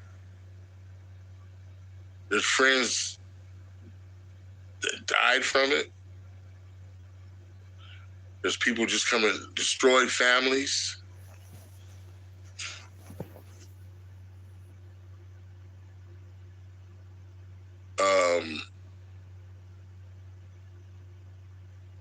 People still paying for it. That, and I was lucky. So when you glorify it, when you really know what it is, and then you see somebody playing with it like, huh? Because if you let somebody talk long enough, they're going to expose themselves. So it's like, I can name,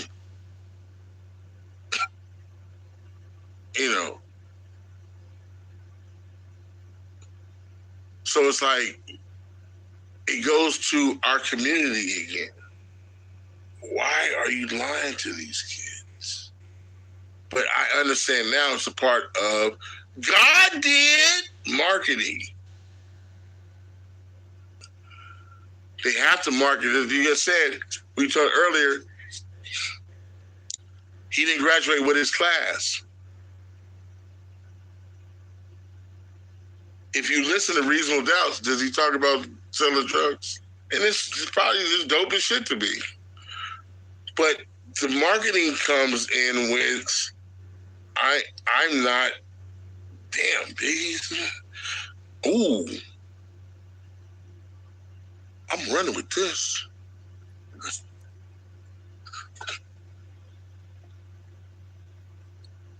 Eazy-E so dope, for real.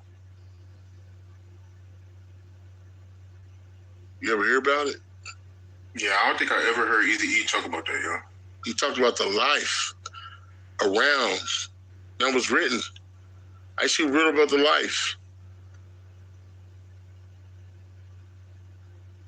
What other person said I sell dope? DJ Quick was selling dope.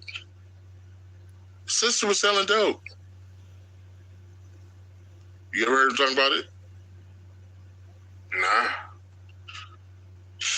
Because we see what it does to the community.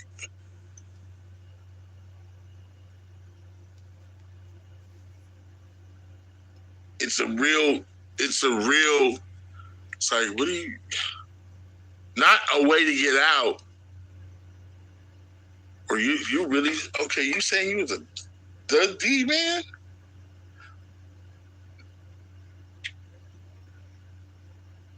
Too Short was right next to it.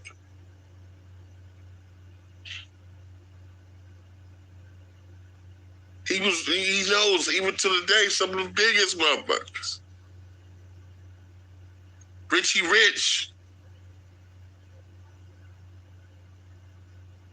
They with that, listen. E40. D-Shot. We all, but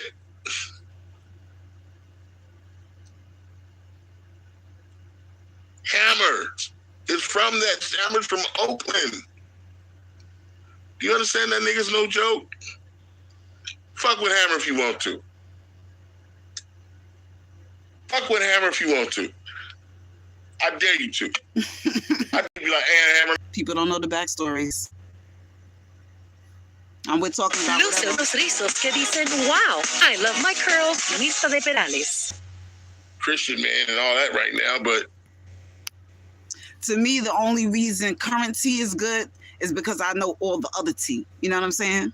And so any other tea that I don't know, I definitely want to know about. Like, because most of the current tea is all repetitive shit. You know what I mean? Like, how many times can Krishan break up with Blueface? Now that she didn't have the baby, how many different baby stories can I hear?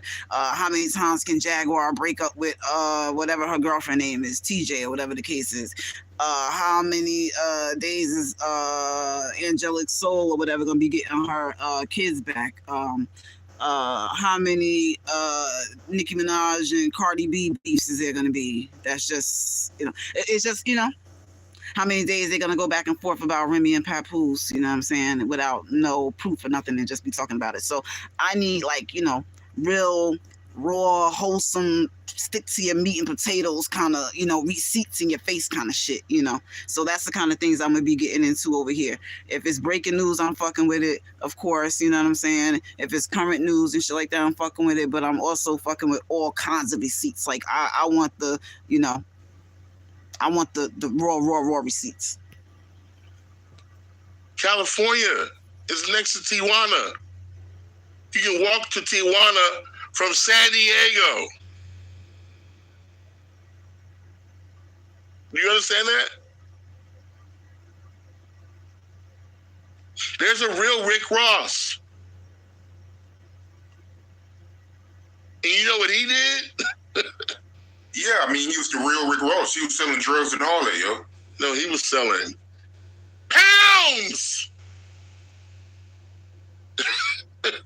Pounds. Yeah, he was definitely moving weight. That's the definition of moving weight. He would not to this day glorify that. Because it was a lifestyle that you know what I'm saying? But that's why I was like, why is he? I don't get it. I know for a fact you didn't sell dope. You're not built like that. So for you, it's not about Jay-Z selling drugs. Even though you don't believe that he sold drugs, even though DeHaven did come out and admit that Jay-Z did sell drugs, you just don't like how he rap about selling drugs in his music. God did. I just love singing that. It's just, like I said, I don't understand. These kids are emulating this stuff, and they thinking they have to sell dope. I mean, they thinking they have to sell. You know what I'm saying? What other cultures pushing this?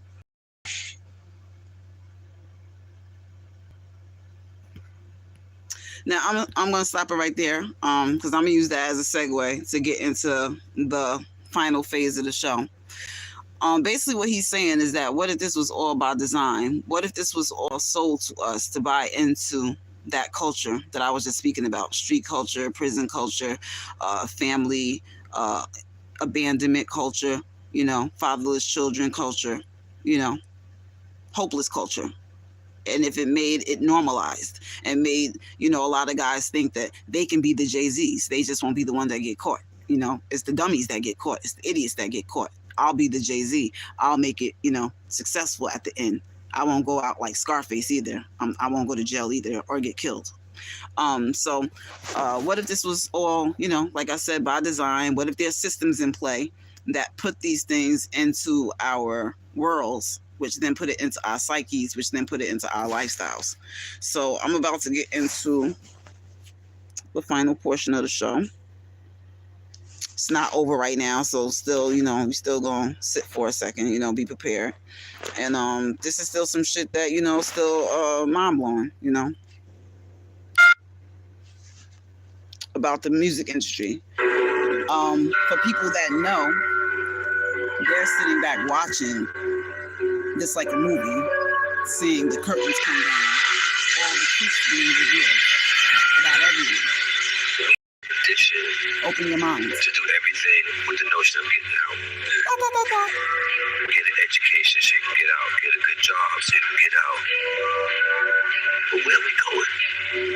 And what message are we sending to our community? It seems to me that you always put community first. That's love. This is going to show you how fake the industry is, the music industry is. It's going to show you by design how it goes. It's going to show you how people are not as popular as you think.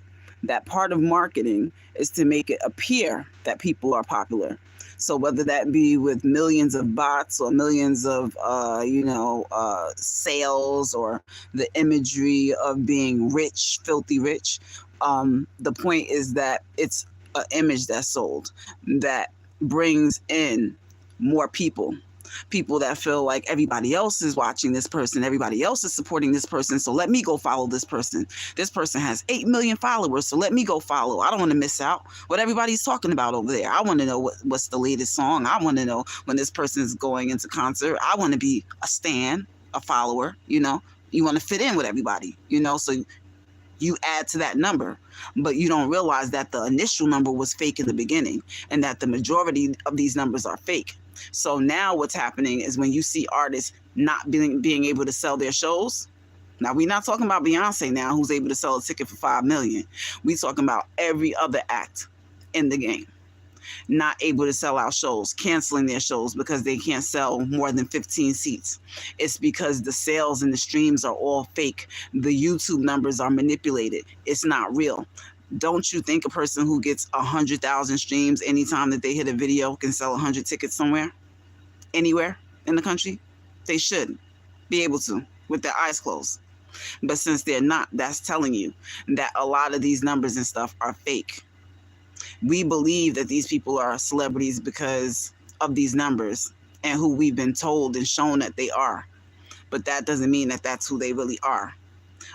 And that doesn't mean that the whole world is following them and, stands of them because your algorithm is showing you something else. And because the numbers are showing you something else. You have to look at what's really in front of you. Our goal is just to simply show the world a window as to why people do the thing they do. Where the desperation comes from.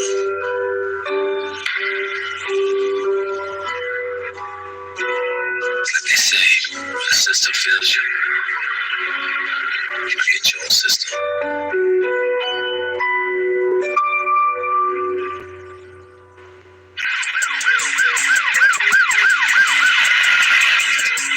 Baltimore's my second home, but it's a tough city to come up in. A lot of young brothers got eaten alive on these streets. But against all odds, a local artist named Chad Focus hustled his way onto the Billboard music charts and his face on a billboard in Times Square. Chad's Jayz plot to break into the music game with no fan base or record label backing started right here on the block. It's not like every day making mama cry in the hallway. It was on your neck like a ball fade. Ain't showed your dreams, you in the nosebleeds. Got dreams of doing shows for my pros. The man here, you the next rap. Look me in my eyes, I'm the cat now. Little booty snapping, big booty clapping. I'm from Baltimore, nigga. Every day my city grand.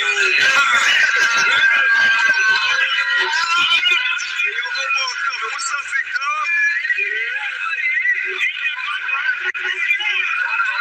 You know where we go like me. Okay. Besides, I ain't from New York or Baltimore, where you can get put in a lucy at the corner store. You know what type of time it Thank you for bringing us to your town, baby. I feel like I'm coming home right now. So, hey, man, Omar back in the building, man. It's like maybe bitch gonna slide kiss my keys to this my night bitch just kicking me like Rap Cypher is the only platform they have to showcase their skills. Those were phasing out. You know, it's on fire. But so I got a little. Check it out. I'm the Baltimore bag, like the old Georgetown Hoya. Gun for hire, equal opportunity employer. Pop's grimy and star, and I'm prepared to spar. I'm a long distance nigga, and I can take rap far. Now imagine a famine he experienced in the game. Out here co-signing cowards and lusting after lanes. Now Omar got a chance to breathe life back in it. See, I'm a flip it and spin it, half for a small percentage. Fatigue will make you bleed, but I'm in great shape. I'm a beast on his tape, and law enforcement hate. But I'm in relaxed mode, bad guys' hands fold. Cause these streets get cold, but who rushing to grow old? This life ain't promised, and I'm enjoying my freedom. So respect the man, cherish the moment, and be happy to meet him. See him or greet him, pay tribute if you could. Man, I'm so gone with the goods, Omar is a motherfucking hood. You don't know this who I am. You dig?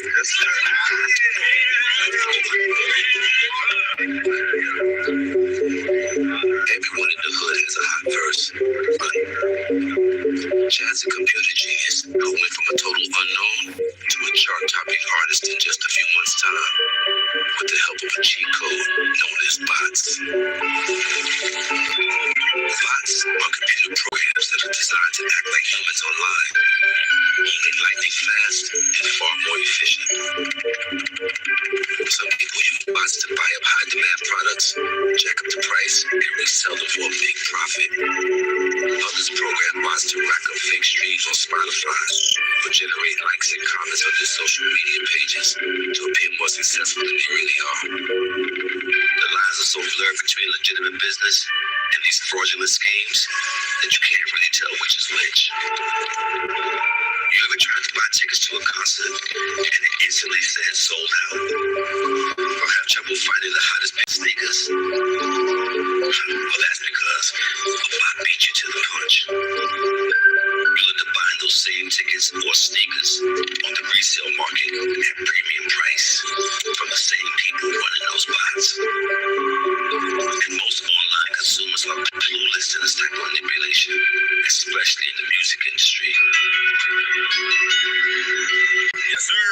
Send the bag home. I got rags. I got racks on what it is. They know what it is. I'm the big homie. Ready what it do, my nigga? I said life is big. Everywhere they go, you know they know the kid. I've been up, I've been down, but I never stick. You know what it is. Alright. Tell me how you became Chat Focus. You know, coming here, man, from Baltimore City, Baltimore, Maryland. You know, we don't got a lot of opportunities. You know, it's not too many things that you can get into when you're coming from here, right? So I went and I took a completely different angle. I tried to master IT. I tried to master technology. You know, a young black guy figuring out the way that all the major labels, man, touch the real money, so I could empower my people and make sure I could give them back ownership. You know, there's different ways to go ahead and, you know what I'm saying, enforce your will. So what were some of the ways that you began to do that? Today's world, everybody's using a streaming phone. Streaming phone, man, there's a bunch of different cell phones that sign with Spotify. They play your record over and over again. You get streams, you get paid. You know, plain and simple. Being able to use my streaming platforms, man, I was able to make hundreds of thousands of dollars. We were able to chart on Billboard. We were able to chart on Spotify. We were able to chart on Apple Music, Tidal, Shazam. These streaming phones into legitimate money. Chad may look the part, but he's only made it this far because of his knowledge behind the computer screen. The artists you think you discovered on your streaming app were actually force-fed to you by computer software, or in other words, a bot.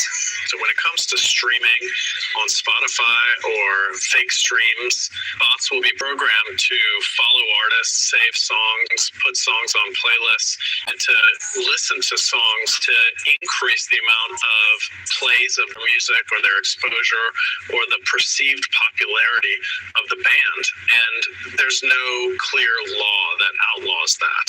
So there are certainly elements of the bot ecosystem that have elements of a black market. I'm guessing you're not the first artist in the industry that has used streaming phones. These artists are on these streaming phones. They are on these streaming platforms. Even from a guy like a J. Cole that say how many artists get streams from these bots. They're not as hot as they seem. Well, J. Cole is a part of that system as well, and he don't even know it. The major labels are running these streaming phones. They're running these streaming numbers. They're running these setups. All right? We in a major industry, and that industry is ran by Neo. The art form of hip-hop is all about authenticity. If these black market bots are now deciding which artist gets the most exposure, then fans like us are going to have a hard time getting our hands on the real shit we all love. The Trackmasters have produced hit records for icons like Jayz, Mariah Carey, and Beyonce.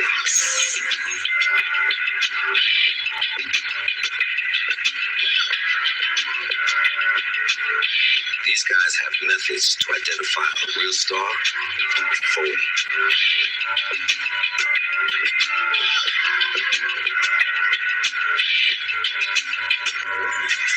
I'm learning the game, man. It's like it's a whole new world from when I was your age, bro.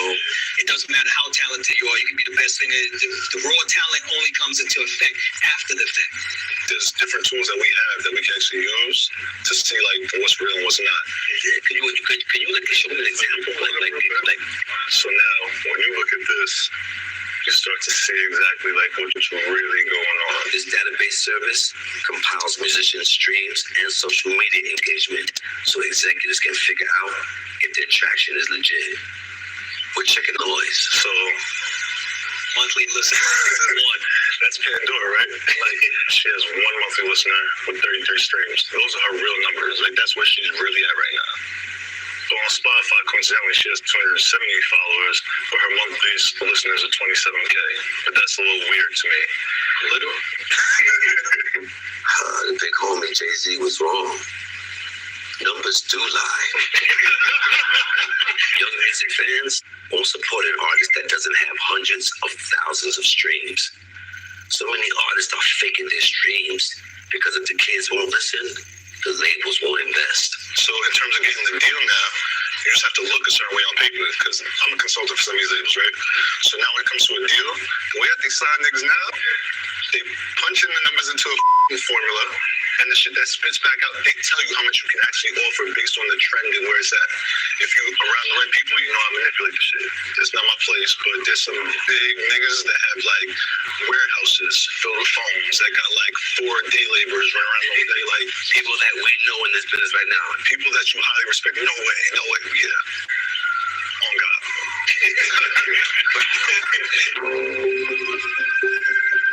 These underground stream farms that the entire industry has been compromised.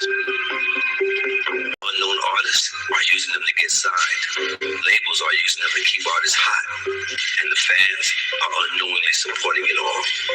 Even the most successful artists in the world have one foot in the black market.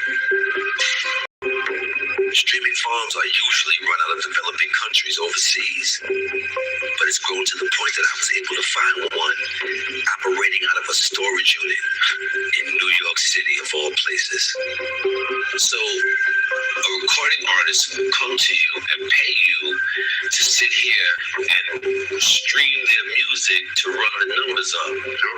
Just basically just run the numbers up. Some people ask for 100K, 200K, just to get really the appearance of the music to look good when people go to their page. Oh, this song has that, let me listen to it. I want to come to and buy 100,000 streams. How much would that look like? It's probably around $1,500. Wow. Streaming farmers are the engine of a booming black market, where music artists are faking their way to the top of the charts. How do your clients find you? Most of it's just word of mouth for referral services. Maybe they're giving me a lot of business with all their clients. You've had A&Rs and labels come to you? Yeah. You've seen some of these prominent artists like French Montana, for example. I think maybe last year had a song ripped down. And that was a whole big Twitter thing. And they kind of got a lot of eyes on big artists using these farms. French Montana got caught up in a scandal when fans alleged that bots had hacked their Spotify account to rack up streams of his music. The Jayz's management got caught red-handed in a leaked phone call. Maybe they don't know about all this stuff. No way. They know. Are you able to show me like your stream farm in action? I'm trying to show you the bot with all the servers on it. We're now around 50 servers around the country that I use. Basically with 50 different computers that I can tap into and log into. Any given time. So I have them all set up with the bot. Say I wanted to play his song for 60 minutes. I would just type in 60 here. So at 2 p.m., all of those servers are going to stream a particular song.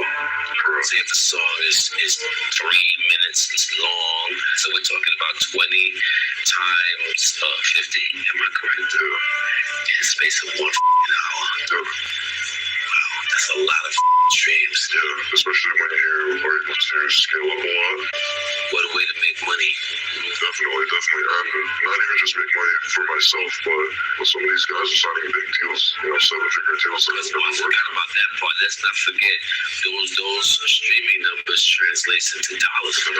Actual dollars, yeah.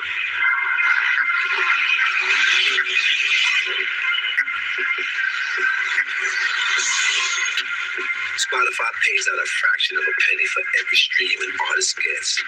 If you're able to rack up hundreds of thousands of streams a day, that will eventually translate into big payouts, which is exactly how Chad monetized his streaming scheme. Chad even figured out how to use bots to make money on the road. I heard you put on a lot of concerts, man. Yeah. Tell me about the one with you and Lil Baby. All right, so cool, man. Summer 2018, I was contacted by, a couple different promoter kids that I knew from the city. And they had been watching the movement, man. Like I said, I had just charted on Billboard. I had a big song with Dance With Me.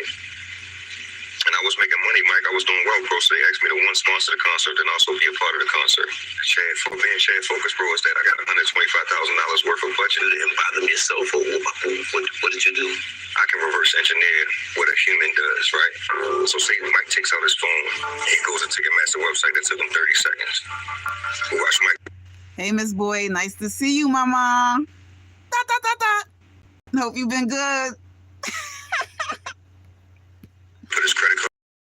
He's sitting thinking about it. Do I got to ask, my significant other whether I can go to this concert or not. So now you done took 2 minutes to think about that $300 you're about to spend. When you press that send button and it accepts the payment, you just spent 6 minutes for a purchase. You understand what I'm saying? I gotta take 6 minutes in between purchases to not trigger a fraud detection. I use a bot. I need to purchase these tickets at 6-minute intervals, and I need to do this shit when everybody is asleep. Even the promoters was running around here talking about, yo, we sold out, they bragging. They didn't know what the was going on.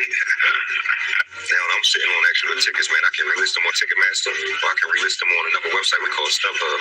Buy it low and flip it high. I resold them tickets, yo, for $500,000. What kind of profit I make? We spent $250,000, so the net profit $250,000. I know how to make $250,000 in 5 minutes. So that's called scalping, bro. And I mastered that shit by just watching the game.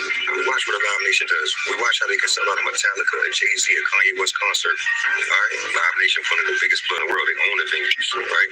Their job is to pack the venues out by any means necessary. They fill out their venues by buying all the tickets up, and then they be like, "Yo, so it was sold out."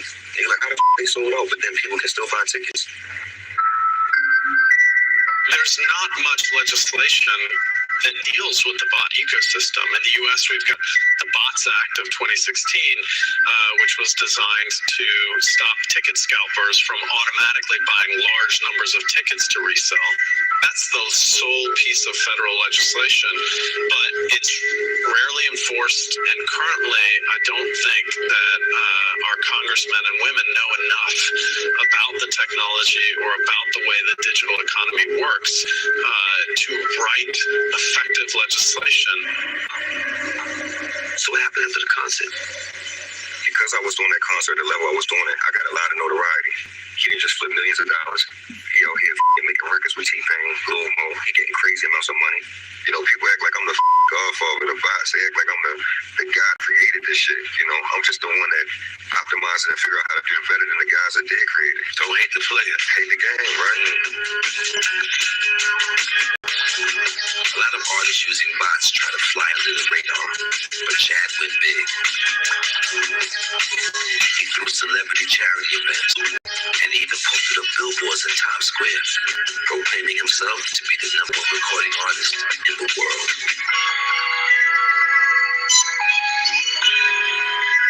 But then, at what seemed like the peak of his career, Chad found himself in trouble with the law.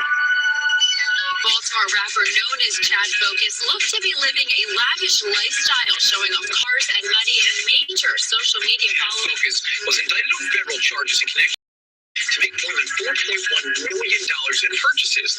This to promote his songs and social media.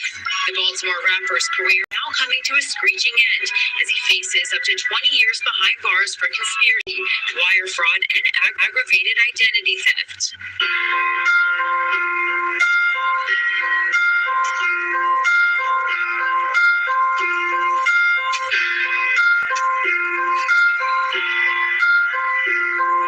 Chad currently awaits sentencing after accepting a plea deal in his federal case for a $4 million wire fraud conspiracy.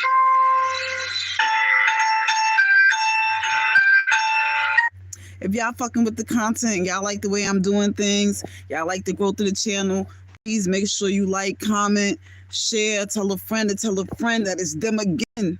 It's 420 somewhere. Dot, dot, dot, dot, dot.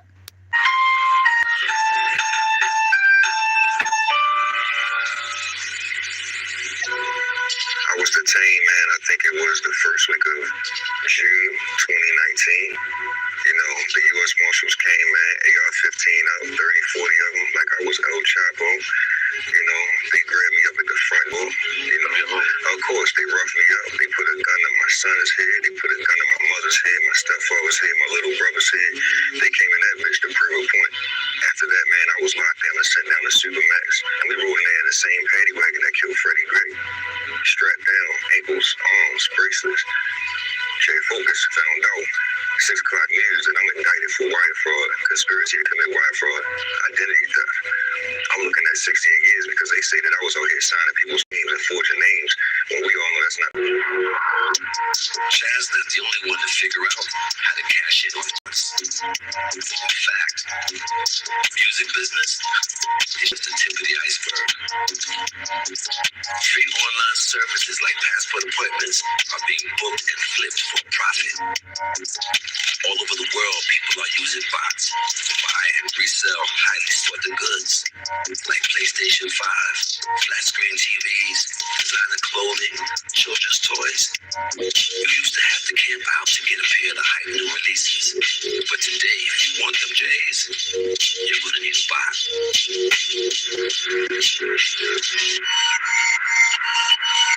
I'll admit, I've had my fair share of late night rendezvous in New York City, but I don't think I've ever had a run-in quite like this. Bada Boy Nova has over 150,000 subscribers on YouTube who watch his videos religiously in hopes of learning how to use bots to buy sneakers for themselves.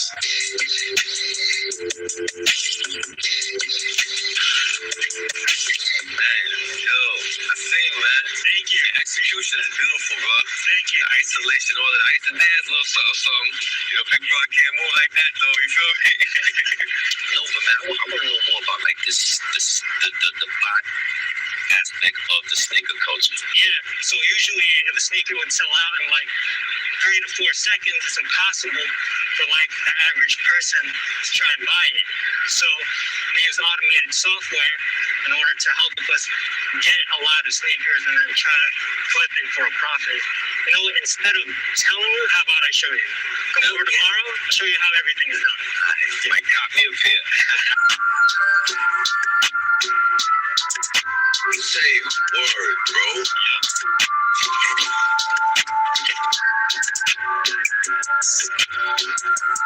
Alright, so today we have Jordan 5s releasing. These are really, really high in demand, so we have about 50 seconds left before the sneaker release. So I gotta be 100 focused and keep in on what's going on. Yeah.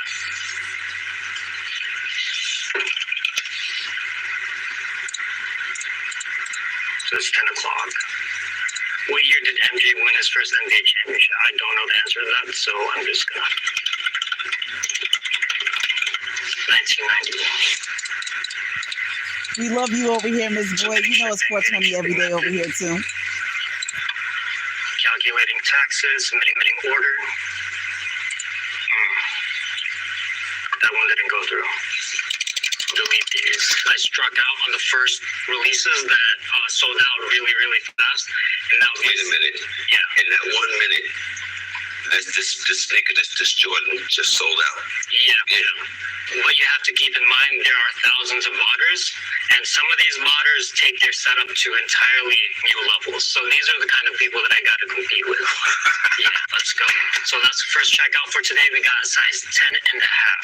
That's my size. That's your size? Yeah, I got a birthday coming up too. Oh yeah, you do. Have you ever gotten any pushback from just plain old customers? I do.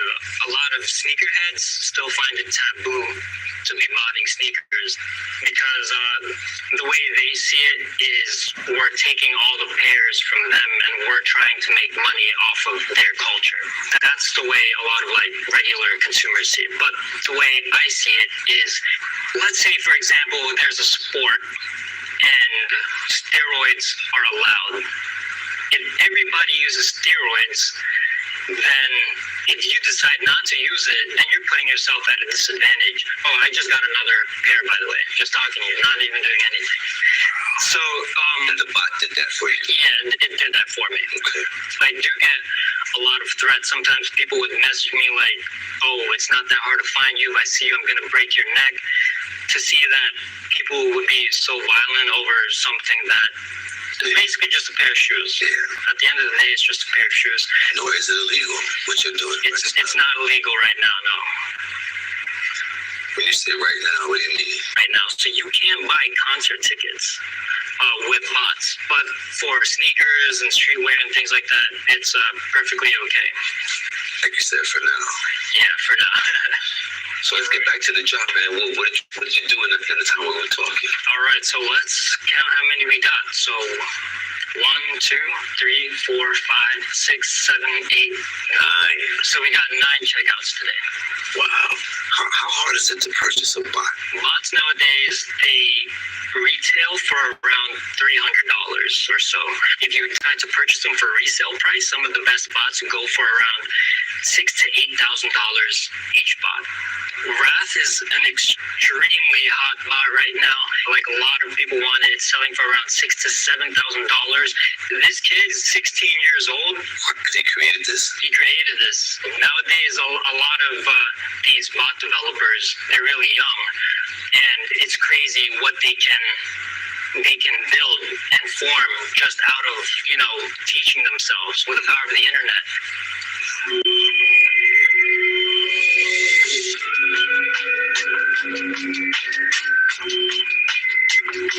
This black market of bots is so upside down that at 6, I made a trip to his family's home to find out more about his Wrath bot.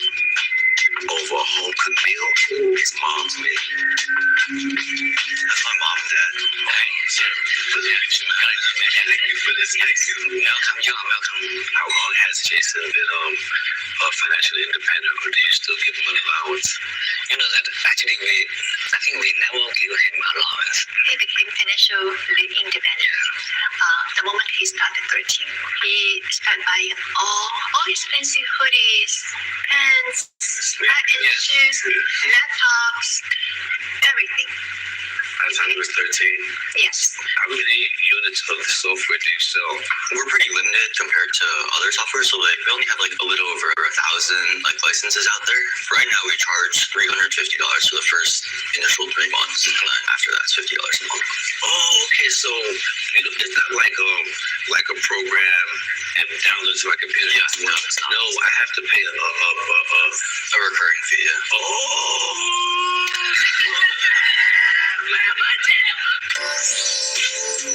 Jason is making $50,000 a month on bot subscriptions alone. This kid is making bank. So this is my own bot. Wrath bots, obviously. You can actually see which sneakers you purchased in the past few months with this bot specifically, right? So my bot, there's people who spend millions of dollars. Is this person one of your clients? Yeah, basically. And they spent $1 million on 5,000 pairs of sneakers. Right, yeah. You're doing all right there, young brother.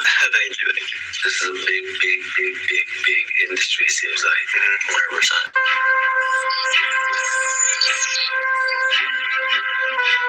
By now, it's clear that anyone who can master this technology can turn a big profit in their respective industry.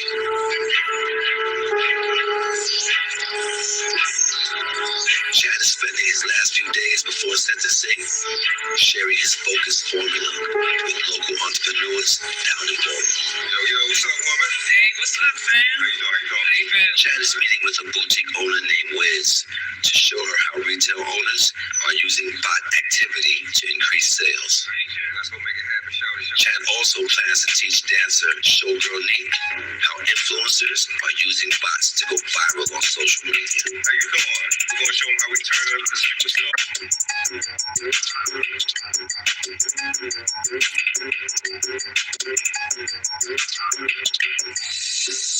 I might have one of these chains for this jewelry, man, but I'm about to hop into some nerd shit for you guys. All right, come on, step into my office. But now it's my office. We're going through a Showgirl Nick viral campaign. We're trying to make sure that you stay out of stock forever and ever again. What the follower count looking like right now? 21.1K. How many OnlyFans you got in your subscription, do you know? 233. When was the last time you went viral? One of my TikTok videos. Megan Thee Stallion reposted you, right? Yeah. Well, you're a blessing. You got at least 10 million followers, at least. So we're sitting down and we're looking at a budget. $4,000. One repost gets you in front of 4.5 million eyeballs, right?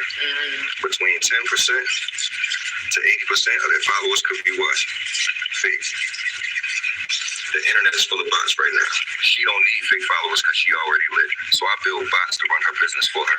You know why people want to use fake followers? To charge more money for reposts. To inflate their popularity. Because perception is everything.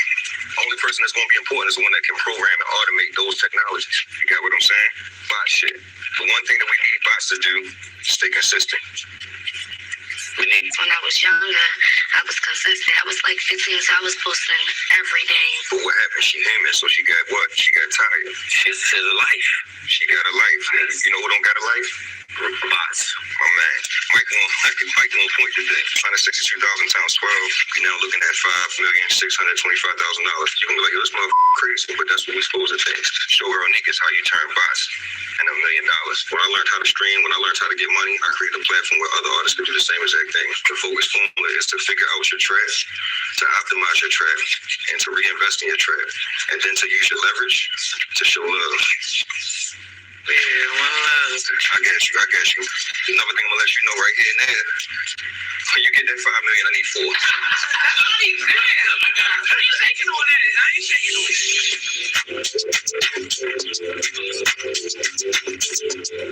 People that look like us have been locked out of monetizing these same industries we made hot for years. This black market of bots is unique because it created a backdoor opportunity to cash out in the main market. Like Chad, Fortune Bowman is another Baltimore native who figured out how to buy his way into hundreds of thousands of dollars. If you know the right tricks, you can turn likes into big money. I was just on the internet. I was hungry. That's all I wanted to do. Like, as long as I had Wi-Fi on my laptop, I'm digital trapping. How did you come up with that term and why? So pretty much, people who look like us, especially the kids, but they usually look up to that neighborhood dope boy or whatever. They think that's the only way to make real money. There's so many different ways. Like, I'm talking ways that a lot of people don't even know about. Like bots on Instagram, like artificial intelligence bots. There's chat bots. There's automation bots. There's customer service bots. A lot of people that are not in this space, they think they're talking to humans, but they're not talking to humans. They're talking to bots. I'm talking it's deep. Like, you can have followers from any country that you want. You can have comments, say whatever you want them to say. You can have as many likes as you want. It's smart, man. It's smart. So, for example, let's say if there was a fitness trainer, she can actually use a bot to scrape one of her competitors' followers' data for their own outreach. So is this scraping data, is that legal? It's kind of like a gray area, you know what I'm saying? Because it depends on what you do. Fortune has a formula of its own, but to tap into it, you have to invest in one of their digital products. Fortune sells ebooks and offers various digital services to its clients, including tips on how to use bots to supercharge their business. Yes, sir. Welcome to the crib, Mike. Crib, more like a castle. If you know how to move, social media has become the perfect sales platform to monetize an audience. Would you believe I got all of this off of Instagram? Off of money off of Instagram? No, bro. I'm serious. Started from the bottom, now we here. Started from the bottom, now we here. Yo! If you can't do at least a full sprint of 5 seconds in your house, then something wrong. Like, nah, but in the house sitting on 2 acres, 5 rooms, 4 bathroom, white marble. Usually in here with my team and we working. I like to focus on women, helping them take advantage of the business opportunity and making money. A lot of a business that's taken advantage of them for so long. Exactly. Yes, that's why I started Launch OnlyFans. You know, there's no educational platform for OnlyFans, so that's what I created. The OnlyFans Academy, actually a real algorithm to it that you gotta master. It's not just, oh, here's some titty pictures or some shit and you post it and it goes. You know, it's a real science to it. A girl can set up her chat bot on her Instagram or her Facebook Messenger to respond to guys that's messaging her, and then the bot can actually redirect them to whatever they're selling. So, just how lucrative is digital traffic? Oh man, I mean, look around. It's very lucrative, and it really depends on what you're trying. All of this came with money you earned through Instagram. And using Instagram as a channel to to drive traffic to my products and services on my website. From one Instagram account, my CD company, we're generating 5 figures a week. Are there any differences between opportunities in your hometown of Baltimore and in Miami? Of course, but you can do business anywhere. You just gotta network, man. You gotta network. Well, that's the difference right there, right? Because, I mean, the level of people that you're networking here in Miami will probably look different than the people you have access to in Baltimore. Yeah. But speaking of Baltimore, do you know him? Yeah, I know Chelle. He's a cool dude. He knows exactly what he's talking about. You know what I'm saying? He has put me on game before. He's a real internet savvy person for sure. Yeah. How do you think Chad's fate would have been different had he had gotten out of Baltimore? I feel like he probably would have got further. And he would have probably did more. I feel like Chad tried to save everybody. People that he didn't even know. So I think if that was different, he probably would have went further.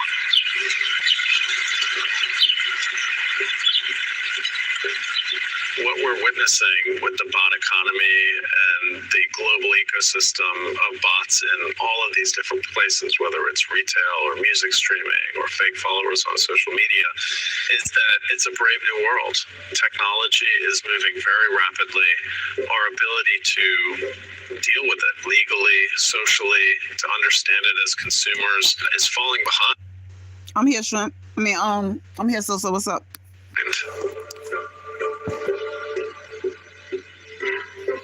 We're seeing any number of potential implications for our society, from the effect of voting manipulation on democracies to the effect of stock manipulation on economies. It is something that we really need to get any slower in the near future. Bots are increasingly present in every aspect of our digital lives, but the law seems unable to catch up. In fact, Chad wasn't even indicted for his use of bots. Chad's charges stem from defrauding his employer and spending $4 million on his corporate card to bankroll his music career. Now, ironically enough, the company Chad was charged with stealing from recruits themselves. His previous employer, Agora Financial, paid $2 million in fines to the FTC to settle their own fraud case. Feels like the game is rigged, huh? When Chad is facing years in prison for stealing from a fraudulent company, yet no one from that company faces any jail time. Rich corporations get the FTC. Up and coming millionaires get the FBI. A lot of people ask me, what is Agora, man? What does that shit mean? What is the company? They big time crooks. Agora is nothing more than a Ponzi scheme disguised as an All right, y'all. I'm about to get into. I wasn't gonna take it here, but this live is so fucking lit. I'm gonna finish it up the right way. I'm not gonna even do it this to the live. So I'm about to fuck y'all head up real quick, since I already done told y'all what the theme of the whole basic show is today, and showing y'all how this was all by design, how this all is by design, how this all is fake, how right now the way that news is breaking and tea is being spilled is showing you that all of this is ours, and basically masses back there pulling the fucking strings and basically manipulating reality. And that's gonna be hard for a lot of people to catch, but I'm gonna show y'all right now an independent artist who, because he's doing real numbers and doing real damage right now in today's current time right now, that he's messing it up for the big celebrity artists that are supposed to be selling, that are known, that are not selling. So they're trying to keep him quiet, manipulate his numbers, and all different kind of things. But I'm just going to show you how fake all of this shit is. The streams and, who got the blue check and just all this bullshit. And this is going to be how we wrap up the show. So, we got a few more minutes here. Like I said, don't run off yet. Don't run off yet. If your mind should be fucked right now. You should be about to be blown right now. But I was not able to. We already seen Drake go from Degrassi to the Big Blood, so we shouldn't be that shocked. But it still is shocking to me. Things are still shocking. True. That's just how loose they were. However, can't. All right, y'all. They also, and you guys all know, anyone in the industry watching this, you know this guy and that company.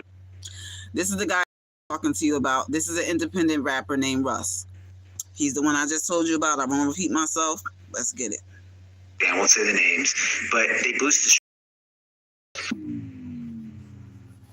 Now, rappers faking their streams, not something that should surprise you. A lot of us are already hip to the game. In this video, I'm gonna uncover some things and give you a little bit of insight into how this is being done. Also, gonna touch on a story regarding another rapper exposing how he's getting screwed over by the industry behind the scenes. I wanna talk a little bit about this Russ story. If you guys don't know what's going on, Russ recently decided to come out and expose some things about the music industry after he was done dirty behind the scenes. Before we move on, just a quick little introduction on who Russ is. I'm sure most people are familiar with him though. Russ is a 30-year-old rapper, singer, songwriter, producer, and engineer. Okay, does it all. Out of Atlanta, Georgia. He's a very successful artist in the industry, has been going strong on a big level for over 7 years, and has an extensive catalog and track record. Definitely one of the rappers who I want to say has almost the perfect career. He owns the majority of his masters, is completely self-made, has a strong fan base, sells out tours globally, you name it. Now the boy Russ recently ran into some trouble with the corporations of the industry, and he decided to expose it all. They play this man like the damn flute, and they were not expecting him to go off like this. They thought he would hold his tongue because that's what most artists do. And to be quite honest with you, that's probably what I would have done, because the industry and this fashion can sometimes be dangerous. Now, I'm not a conspiracy theorist. If y'all are blown away, please, I need y'all to talk y'all shit. I need y'all to drop some shit in the comments, all that. Replay gang. Go in. I, however, am a realist theorist, and I always like focusing on the things that are tangible and in front of us. However, when it comes to going against the music industry as an independent entity like Russ himself, you are opening yourself up for a lot of things that you might not necessarily want to deal with. When someone bends the status quo and goes against the corporations, what tends to happen is they become an enemy of a bigger establishment. Now, Russ is someone who's secured his future. He's completely independent, doesn't depend on a major label to keep his business running, and so now he's at a place where he's speaking his truth as he sees it because he can afford to do that. Russ has what we call FU money. He's making hundreds of thousands every single week and has been on that trajectory for almost a decade. So his belly is full, pockets good, fan base intact, all that good stuff. What happened recently is Russ dropped an album titled Santiago. I listened to it, very dope body of work. Shout out to Russ for that. Now, Russ's album ended up debuting at number 12 on the Billboard 200, and it pushed over 42,000 first week, which is amazing for an artist who doesn't, number one, have the industry behind them. Number two, is independent, not fake independent, but actually independent. So 42,000 first week ain't bad at all. Now, the thing is, Russ's album actually did 52K first week. And now you might be wondering, what do you mean actually did? The numbers clearly said Russ Santiago debuts at number 12 with 42K sold. Well, this is when we get to the expose, because Russ revealed something that happened behind the scenes, and this is what he said. Billboard and Luminate took away another 4,000 of my real sales over the weekend, making that 10,000 sales total they took away from me, while allowing major labels to fake their streams and sales and do monopolistic merch bundles. Only major labels are allowed to do merch bundles because the only approved vendor is a major label vendor. That's a fact. These numbers and charts are made up. The impact, however, is not. Shout out to the fans. Russ also put up another tweet saying the following: one company, PMC, Penske Media Corporation, owns Luminate, the sole company that verifies the data for all the Billboard charts. That's also very true. Billboard, Rolling Stone, Variety, etc. Now, in this part of the video, let's talk a little about the source of these numbers, and I want to give you some context behind what Russ said and some other additional information about who's actually providing all the numbers and the data that we're receiving. So let's start with Billboard. So Billboard, you know what that is. It's an American entertainment / music magazine. It's been around for a long time. Now, here's the thing when it comes to Billboard, right? Billboard is owned by this company called Penske Media Corporation. Now, PMC, short for Penske Media Corporation, is a digital media publishing company based in Los Angeles. And this company owns over 20 of the biggest media companies in the music industry. Some of them include Billboard. Aside from that, they also own the Rolling Stone magazine. They also own Variety, and they also own the Hollywood Reporter. And they also own the very company that provides the music and entertainment data in the music industry. This company is, or used to be, called MRC Data, and it's a data and analytics provider for the entire music industry. Back in 2020, Penske Media Corporation and MRC formed a data joint venture and started going by PMRC. 2 years later, in March 2022, Penske MRC Data ended up coming together as one company and rebranded as Luminate. So right now, at this very moment in 2023, Luminate is the source for all the numbers you see in the music industry. This is where all the data is essentially coming from. So they have all the monopoly, and they happen to be owned by one company which owns the majority of the big media brands in the music industry. Now that I've given you that scoop and insight on the source of the numbers, let's continue with what Russ said. He dropped his comment on an Instagram post that was discussing the news, and he said the following: "These aren't baseless accusations. They emailed us saying they're removing my sales. I'm supposed to not say anything. Meanwhile, y'all's favorite artists fake their streams and sales. We talked to that guy too, and y'all hop online trying to figure out why they can't sell tickets. LMA. Oh, sheep being sheep. Also, publications only posting me when I'm calling something out gives this perception like that's all I do in my time. LMAO." Russ continued with his tirade by saying, "I don't think y'all realize how nuts this is. Billboard charts are inflated by fake data, which is being verified by only one company. Luminate and Billboard are owned by the same company." He also put up this other tweet saying, "Watching the general public try to figure out why certain streams don't match the ticket sales is funny. LOL, it's not rocket science. Use your brain." Russ also said, "I dedicated my life to music and spreading a good message, and corrupt corporations are stealing and sabotaging from me, and I'm supposed to shut up because overall my life is good. Man, LMAO, y'all can tuck your tail if you want. I'm not. I'm speaking up for the artists who can't." Russ also posted this video on his Instagram and said the following: "I'm making this video because the first week numbers are in. So first things first was showing you all creation, but the second thing is addressing the bullshit that's going on in the industry. So they've reported that I did 46,000. That's not true. I did 51,000. And it's really not so much about numbers why I'm like irritated with it. It's the fact that y'all are trying to diminish my impact and make it seem like my impact isn't really what it is. So they took away 5,600 of my sales on the grounds of, these are their words, that I'm not allowed to incentivize my fans to buy an album. And yet that is the definition of marketing. And what's strange about that is they allow merch bundles, but they only allow merch bundles if you use the one and only approved vendor, which is a major label vendor. So you can only do merch bundles, which is incentive to buy an album if you're a major label artist. So that's corrupt in and of itself. They also, and you guys all know, anyone in the industry watching this, you know this guy and that company, I won't say the names, but they boost the streams and they boost the sales. The industry allows for fake sales and fake streams to count, but my real sales of real people aren't allowed because I incentivize my fans to buy an album. Nah, Russ, you're actually boosting yourself. Don't gaslight me. Y'all know what y'all doing. As CEO of Cash Backing, it's my duty to help people. I don't believe in taking breaks. Vacations booked. Horrible timing. From Cash Backing, that is. 5% on travel purchased through Chase. You gotta knock. Earn big with Chase Freedom Unlimited. How do you cash back? First of all, I want to take the time to salute Russ for having the confidence to go against these corporations. Just know that the game Russ is playing is, technically a really dangerous game because the music industry doesn't take anyone who goes against them lightly. Once you're an enemy, you're always going to stay one. Russ is someone who's built up enough leverage for himself to the point where he's completely independent of the infrastructure the music industry has to offer. He's done a really good job at cultivating his own system outside of the industry. Russ used to be signed to a major label a few years back. He signed to Columbia Records back in 2016. After one of his records called What They Want started to gain traction. In his own words, Russ wanted to quote-unquote level the playing field by working with a major so he then could have his record pushed in the mainstream, because Russ at the time was actually pulling in about $100K every single month.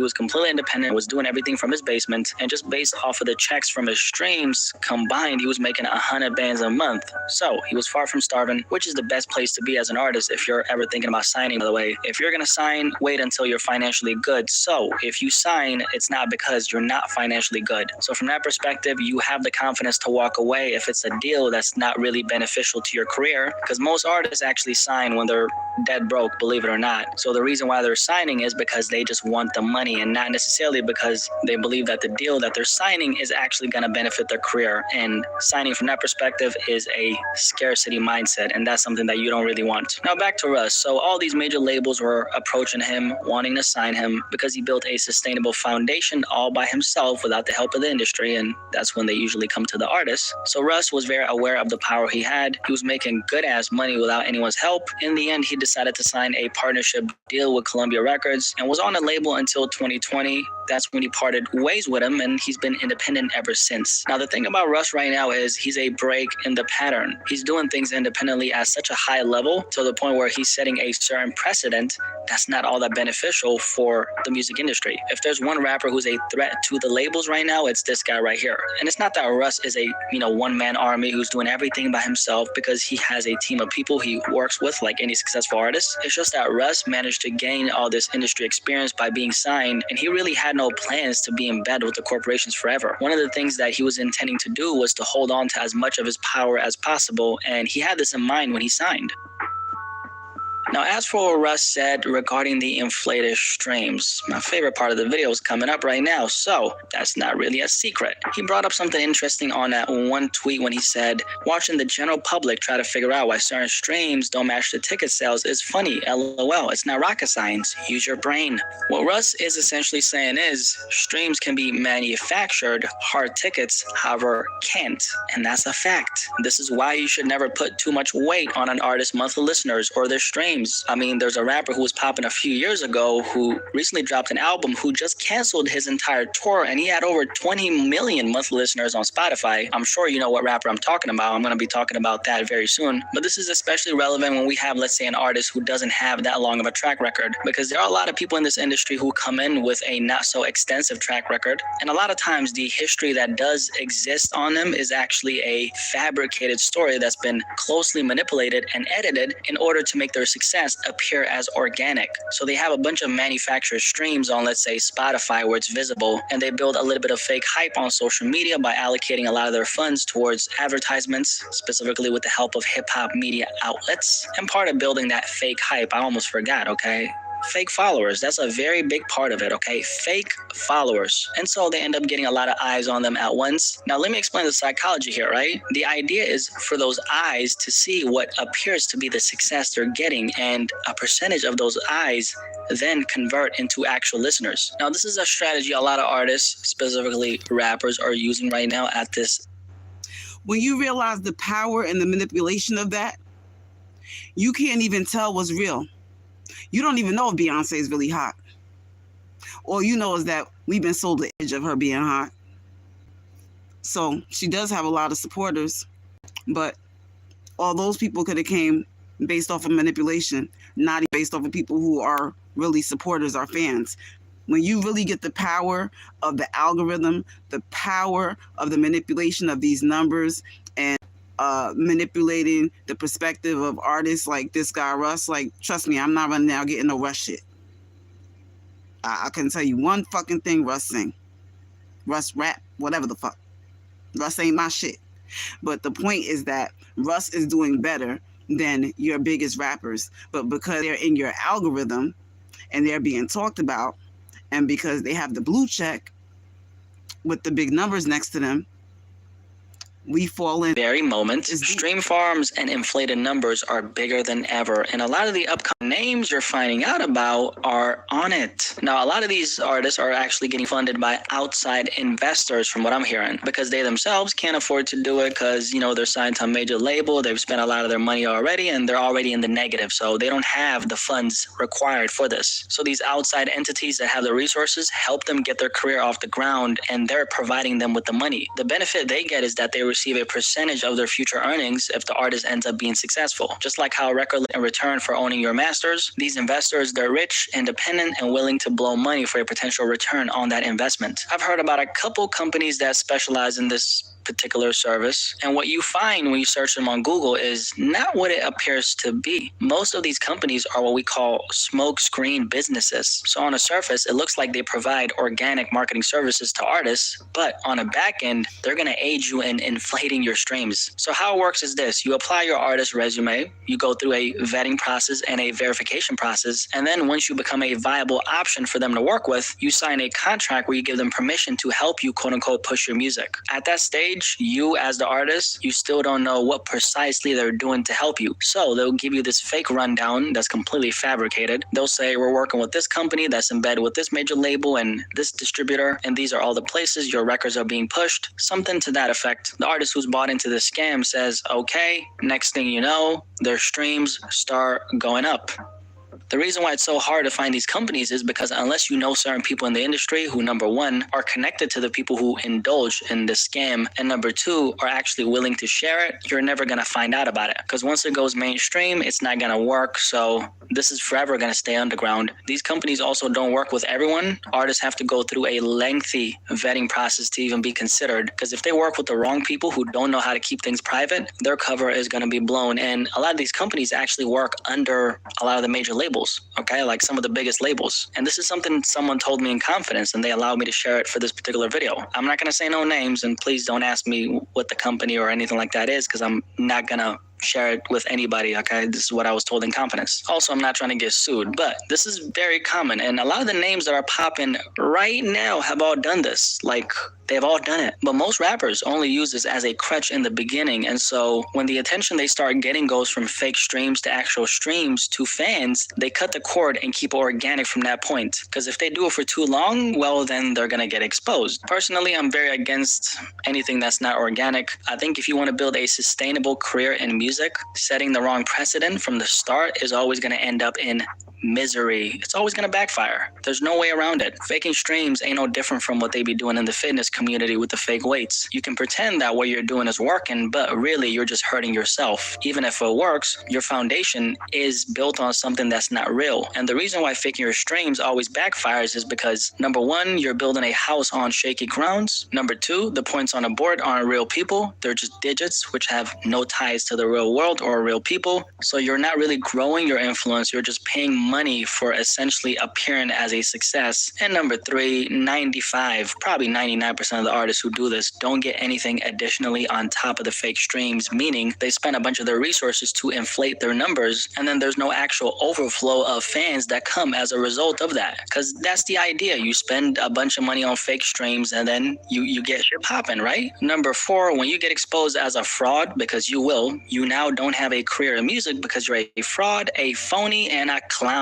Number five, that money could have been allocated towards improving as an artist, which would actually help you. And number six, and this is probably the biggest one, streams doesn't equate to fans in the first place. Like I'm saying, even if your streams are real, that doesn't even guarantee that you're going to build a fan base off of those streams. Because how many rappers do we not know who have hundreds of millions of streams but can't pack a venue of 50 people? This is such a common phenomenon. So screw the fake streams. Real streams don't even work a lot of times. So what's really the incentive to fake your streams? You could, of course, come up with many different reasons depending on the lens you're looking at things from, because everything is a matter of perspective. And at least 50% of all the rappers who are trying to make it into the industry will at some point try these tactics like faking your streams or other things that will not have a real return on their investment, that are completely just fraudulent.